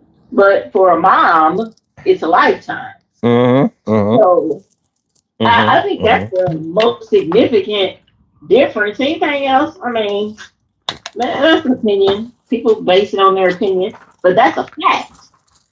Those are the facts. You have, I don't care if it's one man, three men, two, you are left with tangible responsibilities that are here forever. And a marriage three times, like I have an associate, she's been married three times, and all she has is some bullshit ass memory. And I say bullshit because nothing about her marriages sound positive at all. Well, what the fuck ever. Okay. But one before the marriage has a child who gets graduated yesterday. Yay! That's a lifetime. She has this kid for life. And those marriages are done and over with, but her being a mom is forever. So I think there's more of a benefit, if we want to call it that, there's more of a benefit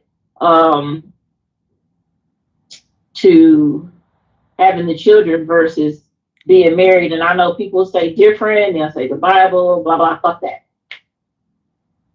Well, even if you're not talking, let me finish. To me, there's nothing like the experience of being a mother versus being a wife. And I know, and this is not to take away from any mom, any woman who has never been a mother. But to me, the experience of being a mother is 10 times greater than the experience of being a wife. And this is even listening to my grandmother, who was a wife twice.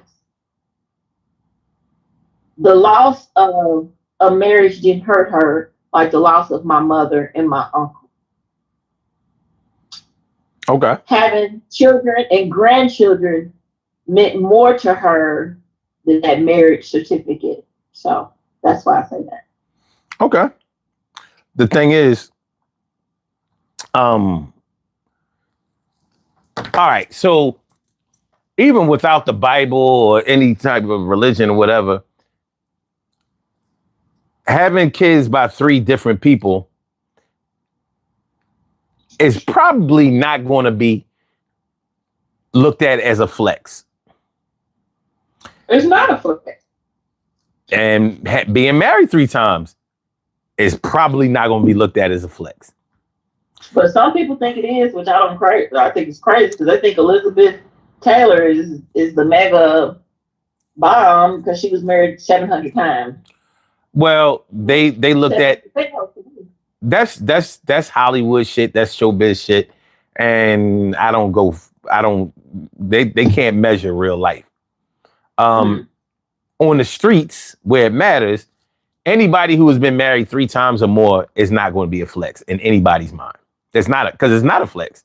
Yeah, you legitimized your relationship, but it shows that you didn't have what it took to maintain. There's no way you can argue differently unless all three of them made you a widow, in which the authorities will probably be looking at you sideways if that's the case. You know what I mean? So, now I don't judge it any kind of way, but it is pretty strong evidence that you treat marriage as a tool more than a way of life. You know what I mean? You may have married three times for maybe you married one time for love, one time for convenience, one time for money or kids. Same thing with having three baby moms or baby fathers. Some people may think that you're promiscuous. I mean, but I don't know any adults who haven't had sex at least three times with three different people. But hey, sometimes people who are in worse conditions judge other people. You know what I'm saying? But kid is the only person who hasn't had sex with three different people. I'm just saying, you know what I'm saying? People fake the funk. They do, you know. So especially when they not in the funk. So I see some differences between the two. When you spoke of a lifetime commitment with the kids, it absolutely is that. But through three different people with three different other parents, you're also looking at a lifetime commitment with them as well. And that might not be so attractive to most people, especially somebody who wants to be serious with you again. You know, they might have to take a look at the situation, being that how active are the other parents in your children's lives? If y'all are still of that age, if you're way past your baby making or baby having stage, you know, like middle age or something like that, it might not be that much of an issue. However, it can still be an issue because even though your children may not be toddlers or really young, they might be teenagers or whatever, or they might be close to you, or they may not really want you to have a life with somebody besides their father. Because normally out of the three fathers, the three baby fathers or three baby mothers, one of those fathers is the favorite father of the three. You know what I'm saying? So, Yeah. so there's a lot to consider when it comes to that. So if I had to choose between somebody who had been married 3 times, the other thing is you can be married 3 times. What's the likelihood that you haven't had any kids out of either one? Now, I ain't gonna lie. If you've been married 3 times or more and you didn't have children by any of those marriages, I'm like, what the fuck we got? What we doing here? You know what I mean? I thought marriage was supposed to be about family building, especially at a young age. It is. So what you doing? You got no kids? That could be the reason why it's 3 marriages, because somebody couldn't have kids. You're saying that in what way? Like that was the reason that it didn't work, or that was the reason that they married? Oh, okay. Yeah, it's possible. There are questions. Because three times they tried, and it could be male or female. They tried the first time, no baby was made, and the other spouse was like, listen, I want to have kids and we ain't making none, so I don't want to be in this no more. That could happen. The second person, and it happens with that person, and then the third person, it happens. So that's a possibility. Like I said, with the person I know who's been married 3 times, she didn't have children with the first 2 husbands. And then she gets with the third one and she gets pregnant. Okay. So you never know what the motivation behind somebody getting married is, especially before you meet them. So I've known women who didn't get pregnant because they literally didn't want to mess up their body. That was literally their fucking reason behind it. So, yeah. And I've known women who have been married once, twice. I'm not sure if it's a third time. But they made sure that they didn't get pregnant because they were that narcissistic. In my opinion, anyway. You know what I mean? And I'm not talking about narcissistic personality disorder. I mean, literally, their opinion of their body was such that they didn't want to mess it up. They didn't want to lose their stomach like you was going to keep it for the rest of your life anyway. They I guess they didn't know that this thing called age, you know, somehow kicks in, you know what I mean? Regardless of whether you have kids or not. But anyway, but that was some people's reasoning behind that. So, but yeah, I think that there are differences between having 3 kids having 3 separate kids by somebody, or having 3 children by 3 separate people, and being married 3 times. I mean, either way, I think a conversation needs to be had, you know what I mean? Like, to find out what their real intentions are. Like, what are you trying to do? Because if the person is married 3 times, the likelihood is that they had kids too. And they may have had kids by, I mean, well, keep it a buck. You might have 3 baby fathers or 3 baby moms, and you've been married 3 times. Mm-hmm. It happens, but you might have more than, you might have more than 3 kids. You might have 3 baby fathers or 3 baby moms, but you got more than 3 kids. So she's been married 3 times, and now she has 5 kids. So yeah. Sometimes you get more than one. You know what I mean? You put the quarter in, you get more. You get 2, 3 prizes. Yeah. So yeah, if I had to choose between the 2, first of all, I think that would be an odd thing to have to choose. But if I had to choose, what would you rather be with who would you rather be with if you had to be with one or the other and no other choices? 3 baby fathers or 3 marriages? You know what? I would probably go with the 3 baby fathers. Why? Because I've done it before. Like I've done it before. So what's the difference? But 3 marriages, I'm not going to be the 4th. So regardless of what your expectations are, I'm not. No, you done maxed out.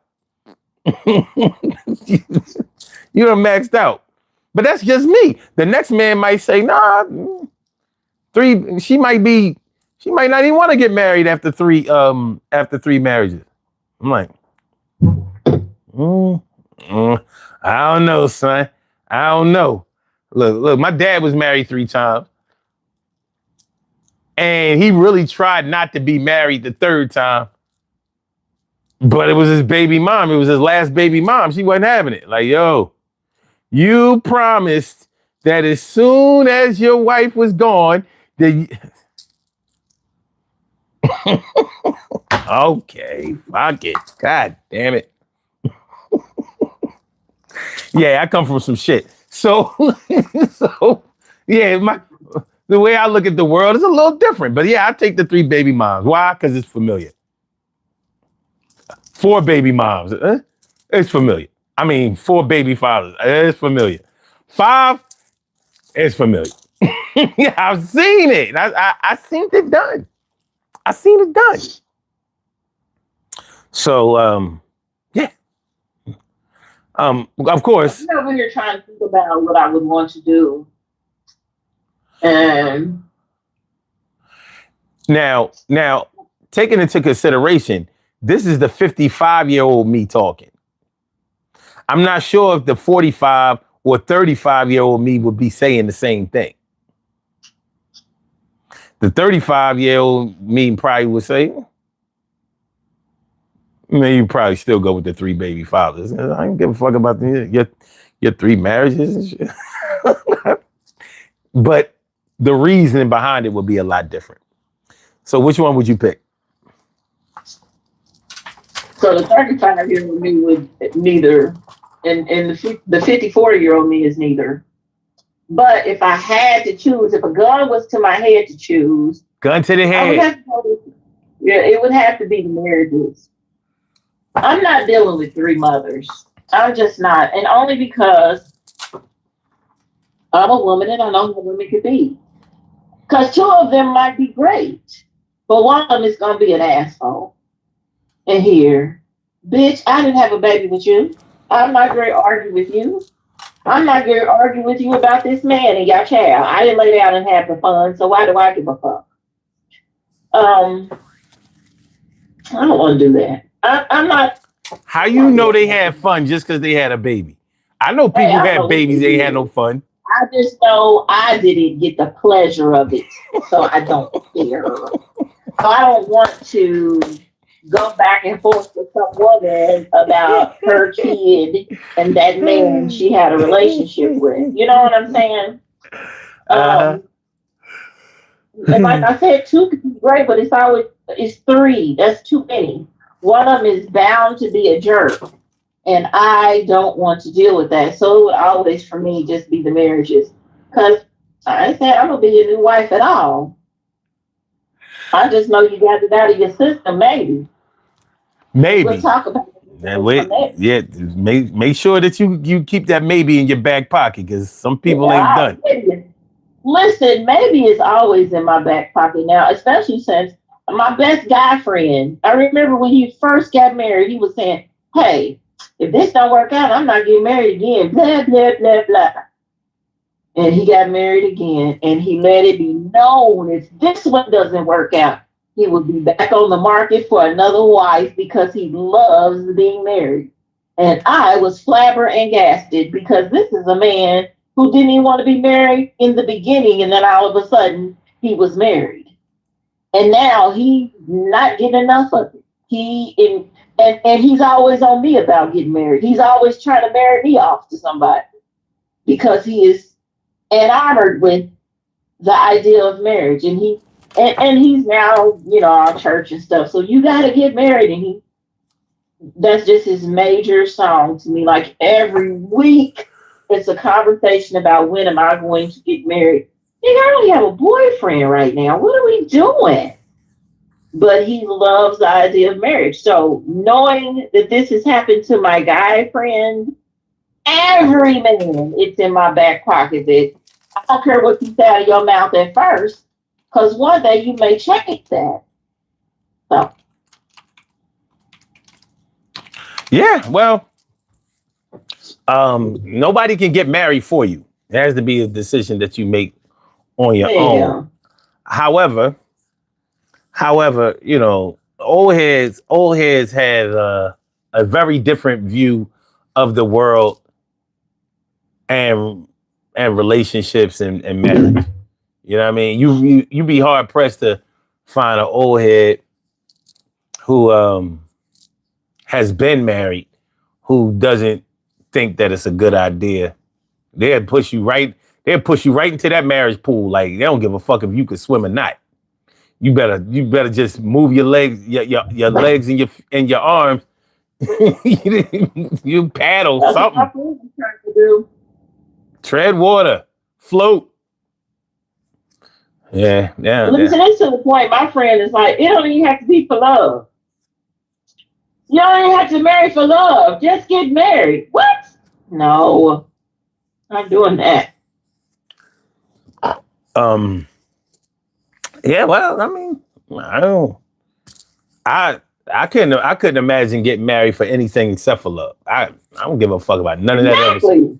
Because I can get all of that other shit elsewhere. But I can also get love elsewhere. But yeah. But not everybody looks at it that way, and we can't forget that marriage is a status symbol with so many people. It's a status symbol.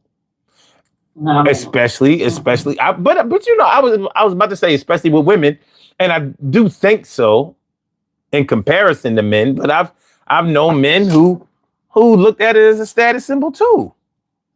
I never forget when my first brother-in-law, when he was in the hospital, he had real bad kidney problems, and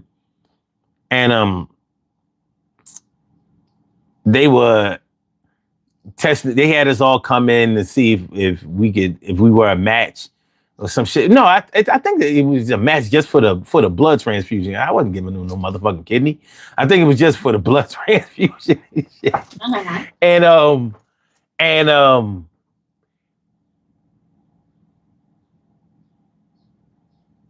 when my sister came up to the hospital, they were like questioning her.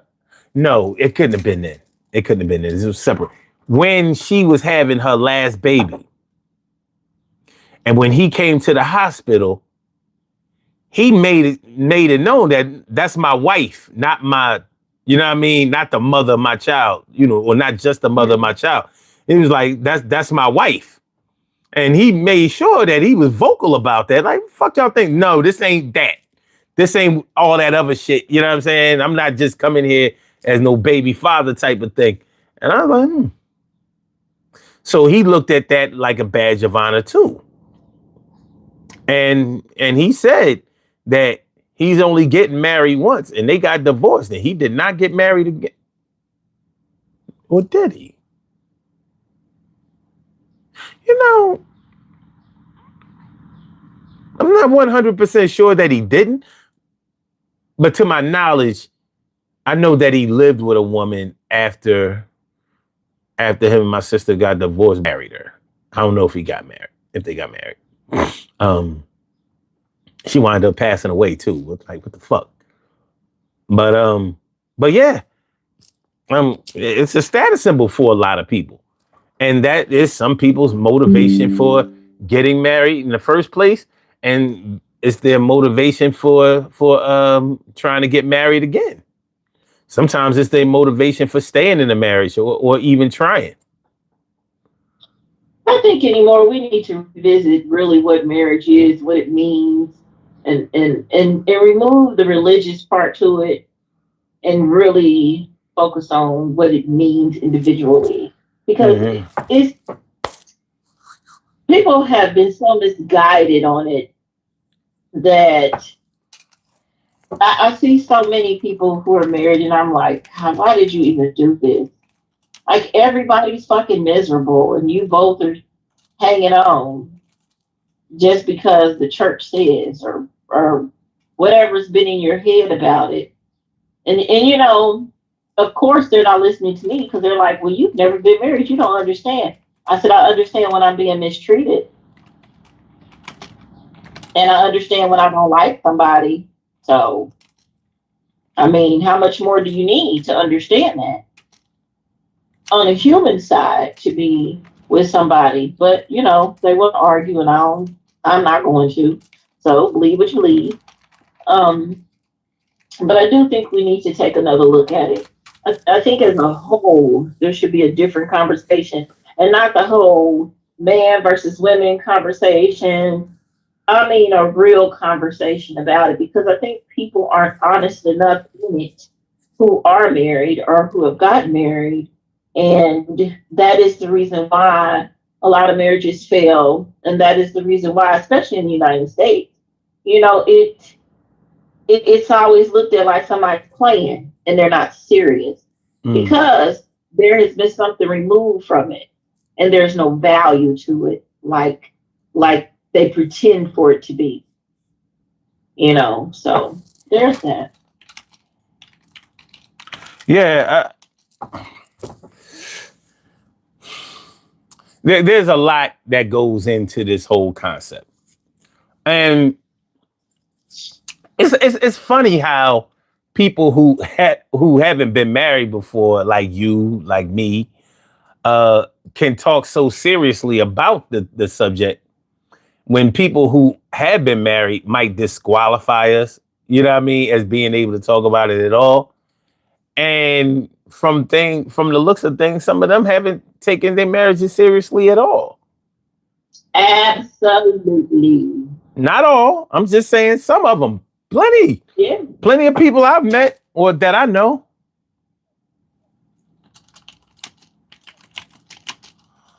I know someone right now who I'm like, if you do not like your husband, let him go and you go. And her excuse is, well, based on her denomination, the only way to divorce is if there is infidelity. But I believe this heifer is the infidel and the damn and the T. But she's making the man she's married to miserable and ultimately destroying him for the next possible good woman. Because this man is not going to want to get married again because she treats him so bad. Now, he's at fault too because he allows it. But he puts love in the front of it. He loves her. He married her. And so he lets that be the block to protect himself as an excuse for her to mistreat him. And her excuse is, well, he hasn't cheated on me. But she is such an asshole. And I'm like, did you even really want to be married? You just did it to beat your sisters to being married. Because that's what I think it was. She One of the sisters got married before her. She was afraid the other one was going to be married before her. So she rushed to get married. Yeah. That's what I think. Well, hey, But we've I seen don't it. think I've seen it. she's serious about her marriage. Just say that again. I don't think she's serious about her marriage. Oh, okay. I don't Okay. think she's ever been.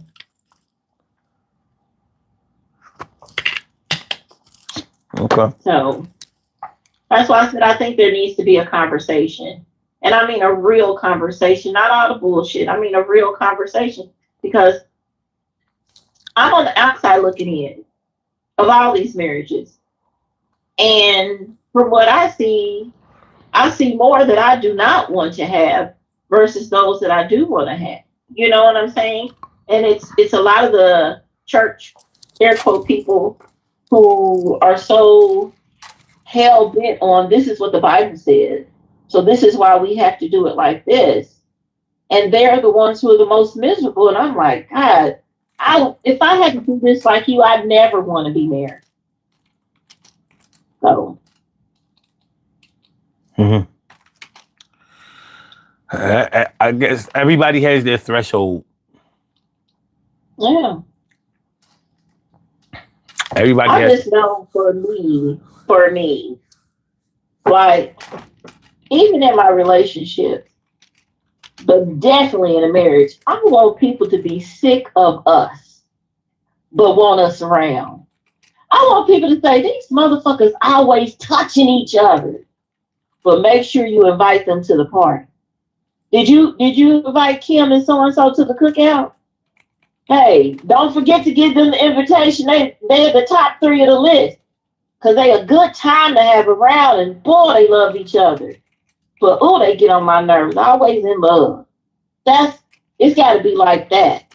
Even now in my dating life, I have 2 exes that some members of one part of my family are like, man, he loved you so much. Y'all was so good together. And another family who likes the other guy, I'm like, oh my God, y'all was so good together. You know he still loves you. Y'all, oh, he just loves y'all were so good together. I want those conversations.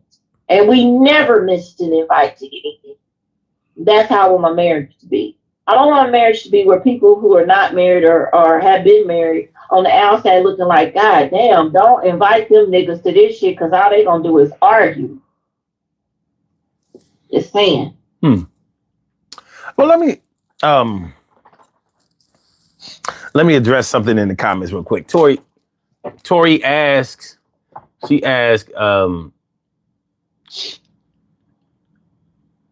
okay, she said, is love enough to get married when the person doesn't have a job and can't keep a job? Or wait a minute, hold on, let me read it exactly. Oh, can you marry someone you love and they bad with money and can't keep a job? And I said, yeah, it happens all the time. And I was saying that love might be enough to get married, but it might not be enough to stay married. And she said, then love is not enough to get married. But here's the thing about love. I'll just say that my view on love in a marriage is this.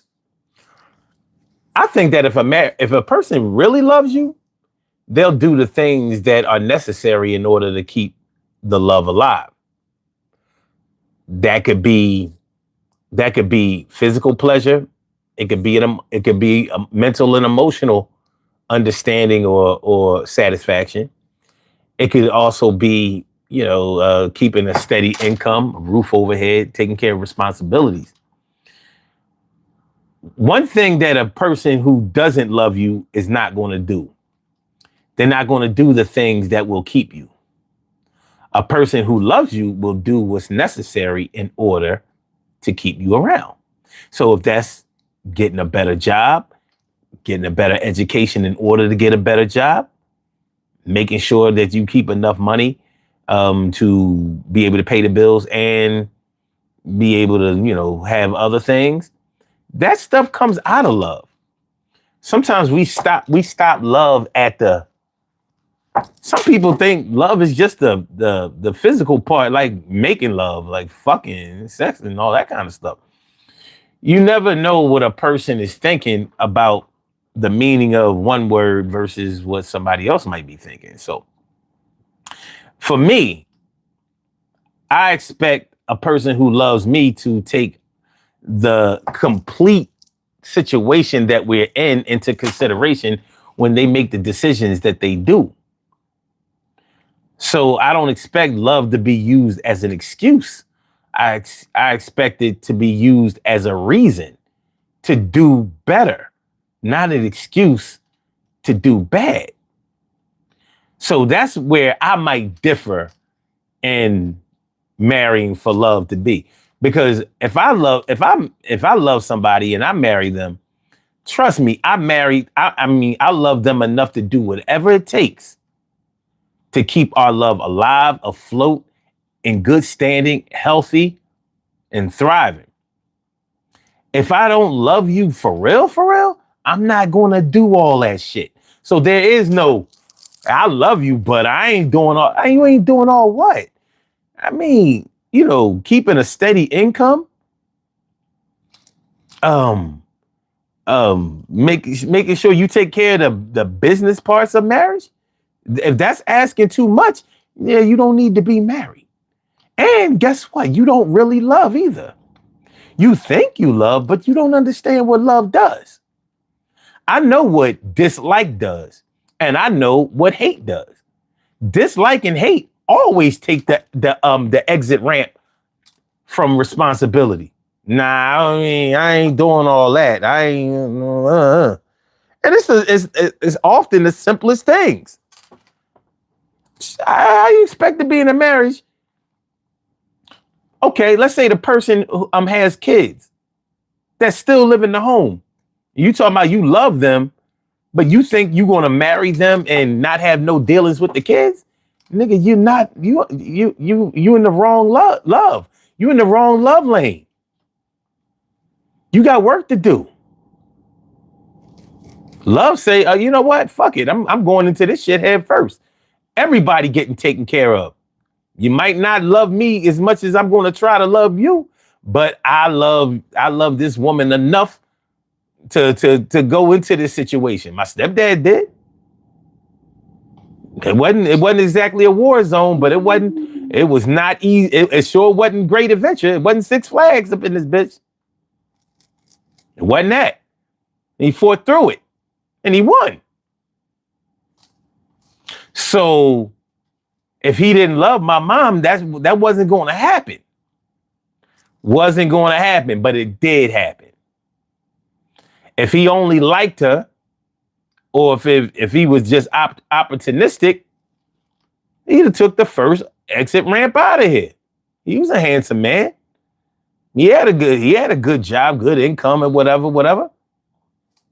He could have made another choice. So me seeing the choice that he made shaped the way that I look at things. Like, no, I see what real love does. I'm sorry. Real love don't make excuses. It don't do that. That's something else. And we keep lumping love into that category that makes excuses. Talking about you love somebody, you in love with somebody, you can't keep a fucking job. Nigga, you don't love yourself. How about that? No, because it's not.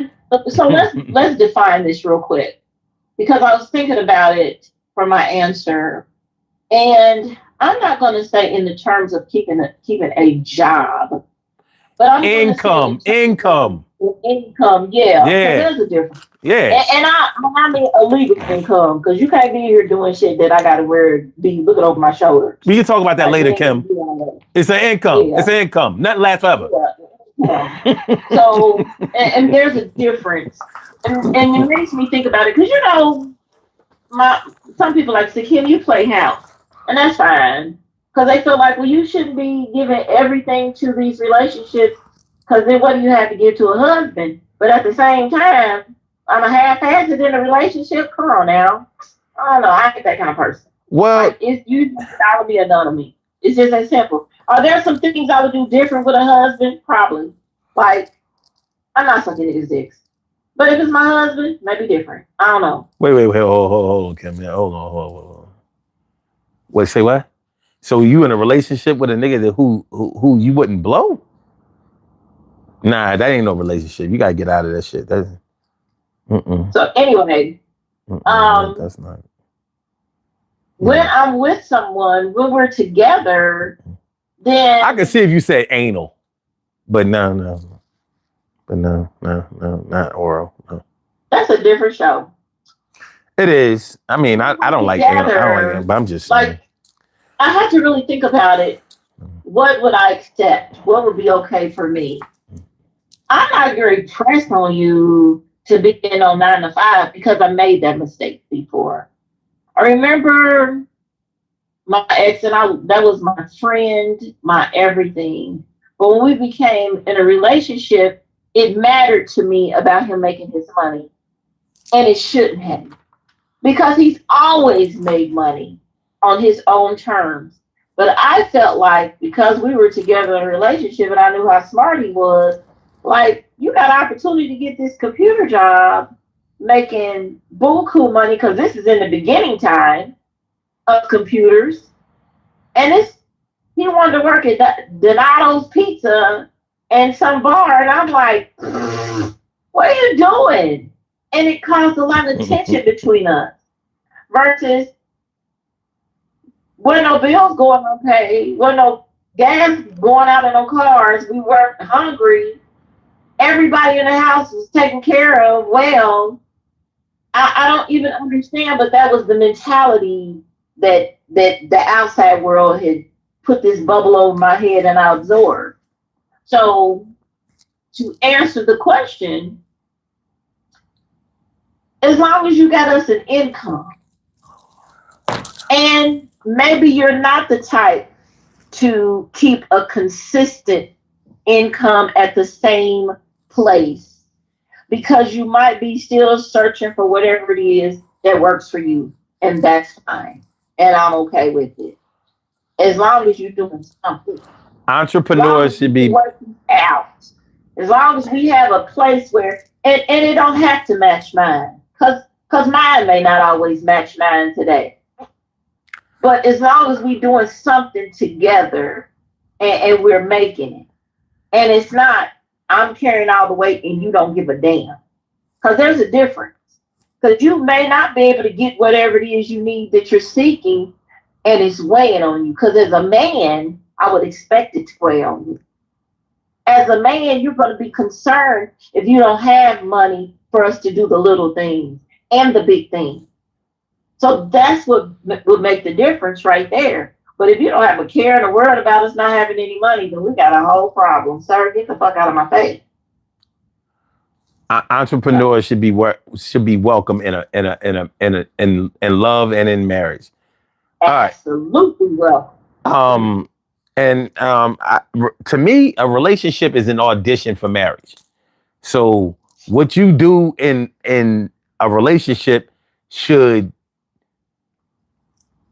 be what you do in a marriage. It doesn't mean like people get so caught up in that. Why would he buy the cow and he getting the milk for free? Because he because he loved the fucking cow, dumbass. That's why. Yeah. That's because he loved the cow. The milk is the extra shit. I know people who say a relationship doesn't count until the marriage. And I'm always like, so they can fuck everybody they want to up until the minute y'all walk in front of the pastor or priest or whomever. So everybody's single up until that moment. So they're free to do whatever they want to do up until that moment when everybody's in front of this person and Gary do the vows. Is that what you're saying? And they say no. I said, so you're not making sense. Yeah, because they absolutely count. If you have made a commitment to one another, I don't give a damn if it's a ring, a paper, or not. If I say I'm committed to you and you committed to me, then that's what we doing. Go play games with somebody else. Right. Yeah, well, they don't want to. I mean, people will tell you to hold out, but do they really hold out? Because I don't know. Because I wish, man, you ain't gonna hold out on me and think. I mean, what you think this is? Like, if a dude hold out with his money or whatever, you know, was she gonna be like, oh well, yeah, you right, we not married, so I guess we going Dutch. Fuck you talking about? Y'all been together 5 years. We going Dutch. Fuck Not 5 years. I'm just saying. You know what I mean? Fuck you talking about. All right. Let's go to this poll question, do these birthday shout outs, get them out of here. All right. What's the difference between being married 3 times and having kids with 3 different people to you? All right. 21% said, this is pretty balanced. 21% says 3 marriages equals 3 legitimate situations. All right. 25% said 3 baby dads or 3 baby moms means that you're reckless. 25% also said there ain't no real difference. And 29%, which is the largest percentage, says both mean that you're unstable. Pretty good poll. Only 24 people, but 24 votes, I should say, but pretty balanced. Pretty balanced. No, so that tells me that that's a sticky subject. Sticky. I'm probably gonna do a short video with this because this is an interesting question. It is. It's a good one. I think I'm a good one. It's a thought piece for sure. I think I'm gonna fuck with that after the show. Kim, thanks for calling in. I appreciate you. I did not expect this show to go over, but it did, and we good. Happy birthday, Urbanites. Everybody else, have a great week ahead because tomorrow is Lucky Monday. You know, we always look forward to it. So let's make it do what it do. Have a great week ahead, everybody. I'm out. Peace. All right, Kim. Thanks. All right, y'all. We have some birthday shout outs to do. Some people were born on this glorious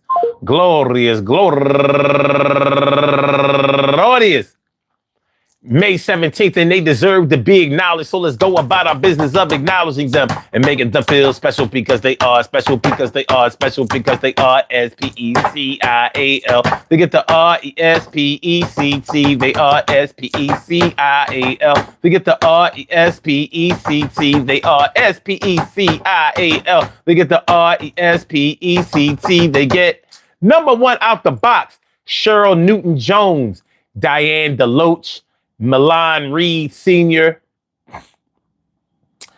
Barry Gordon, my girl Brigitte Stokes, Tahira Hurd, Lynette DeShields, Bryant B. Chavot, Amoye Kinney, going all the way back to the 1988 for me, and Lakeitha Gregory. And last but not least, my girl go-getter Kim Williams. I want to say happy birthday to all of y'all. And I hope that today finds you all a good health, happiness, mind, body, soul, and spirit. And that goes out to each and every person out there born on this glorious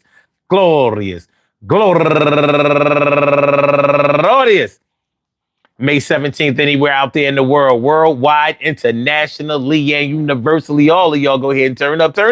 But don't turn up too loud. Just turn up loud enough so everybody can hear you. Rock out. Rock on to do the damn, the rock out. Rock on to do the damn rock out. Rock on to do the damn thing and do your thing, y'all. Represent the queens and kings and do your thing, y'all. Represent the queens and kings. Good things happen to those who wait. Great things happen to those who grind. Anything can happen to those who go for theirs. So go hard, go for yours, and remember, yo, to marry or not marry, yo, your name, the last name is what you gonna carry or give. Yo, the way you live has to change, but hopefully it's positive. But even if it's not, yo, the one that you're with is the same one that you got. And hopefully this shit makes you feel kind of high, like you had 3 or 4 shots. I spot you just like a scope, and I know when I saw you, I had hope that we would be together forever. Tougher than what? You know the movie. Leather, pleather, like a beaded jacket in 83. You see me. He who does the right thing probably get the left side, the right ring. Yo, you the right king. You got the right queen. Shit is fly, nah, man. Love is love and love always conquers. This shit is crazy. It's kind of bonkers. What we doing today? I'ma love you like yesterday. Hey, hey, hey. When I see you, my heart starts beating. You are the one that I met and I'm treating. Yo, they said Playboy treating. Yeah, I ain't paying. You know what I'm saying? Said, calm down, girls. Yo, he's just play. Yo, I was serious. She made me delirious. I felt like I had to see some shit. When I got with her, I knew that the rest of them was done. This was more than just fun. Love puts you in a headspace that makes you want to go to a different time and place. Up to the heavens. Yo, break out the Jordan 7s. What? Better yet, the 1-1s, you know, talk about we gonna have fun. Confunction, you know what I'm talking about, yo, you know. But when we start thinking about our lives, we put away the guns and put away the knives. I remember Burl Ives singing them Christmas songs. Shit was crazy, can't be wrong. Loving you was wrong, I want to be right, but I'ma see you again on another night. You expect for me to be there and I'll be there as long as I love you and you still care. Do you still care? Tell me if you still care about me. Do you still care? Peace to all my day ones, my everydays, and my brand news. I love y'all to death. Resuscitate y'all. I love y'all right back to life. We will be back tomorrow night, Monday, going into Tuesday, 1 a.m. in the morning. So make sure y'all come on through. You know what I mean? And you can bet your last money it's going to be a stone gas, honey. So, yo, I said, hey, yo. Hit the like button, share the show, subscribe to the channel if you haven't subscribed to the channel yet. I want to thank y'all all for coming through. I hope y'all enjoy listening to the show as much as I enjoy broadcasting. So with that being said, man, I bid you farewell and I bid you a fair day. Peace.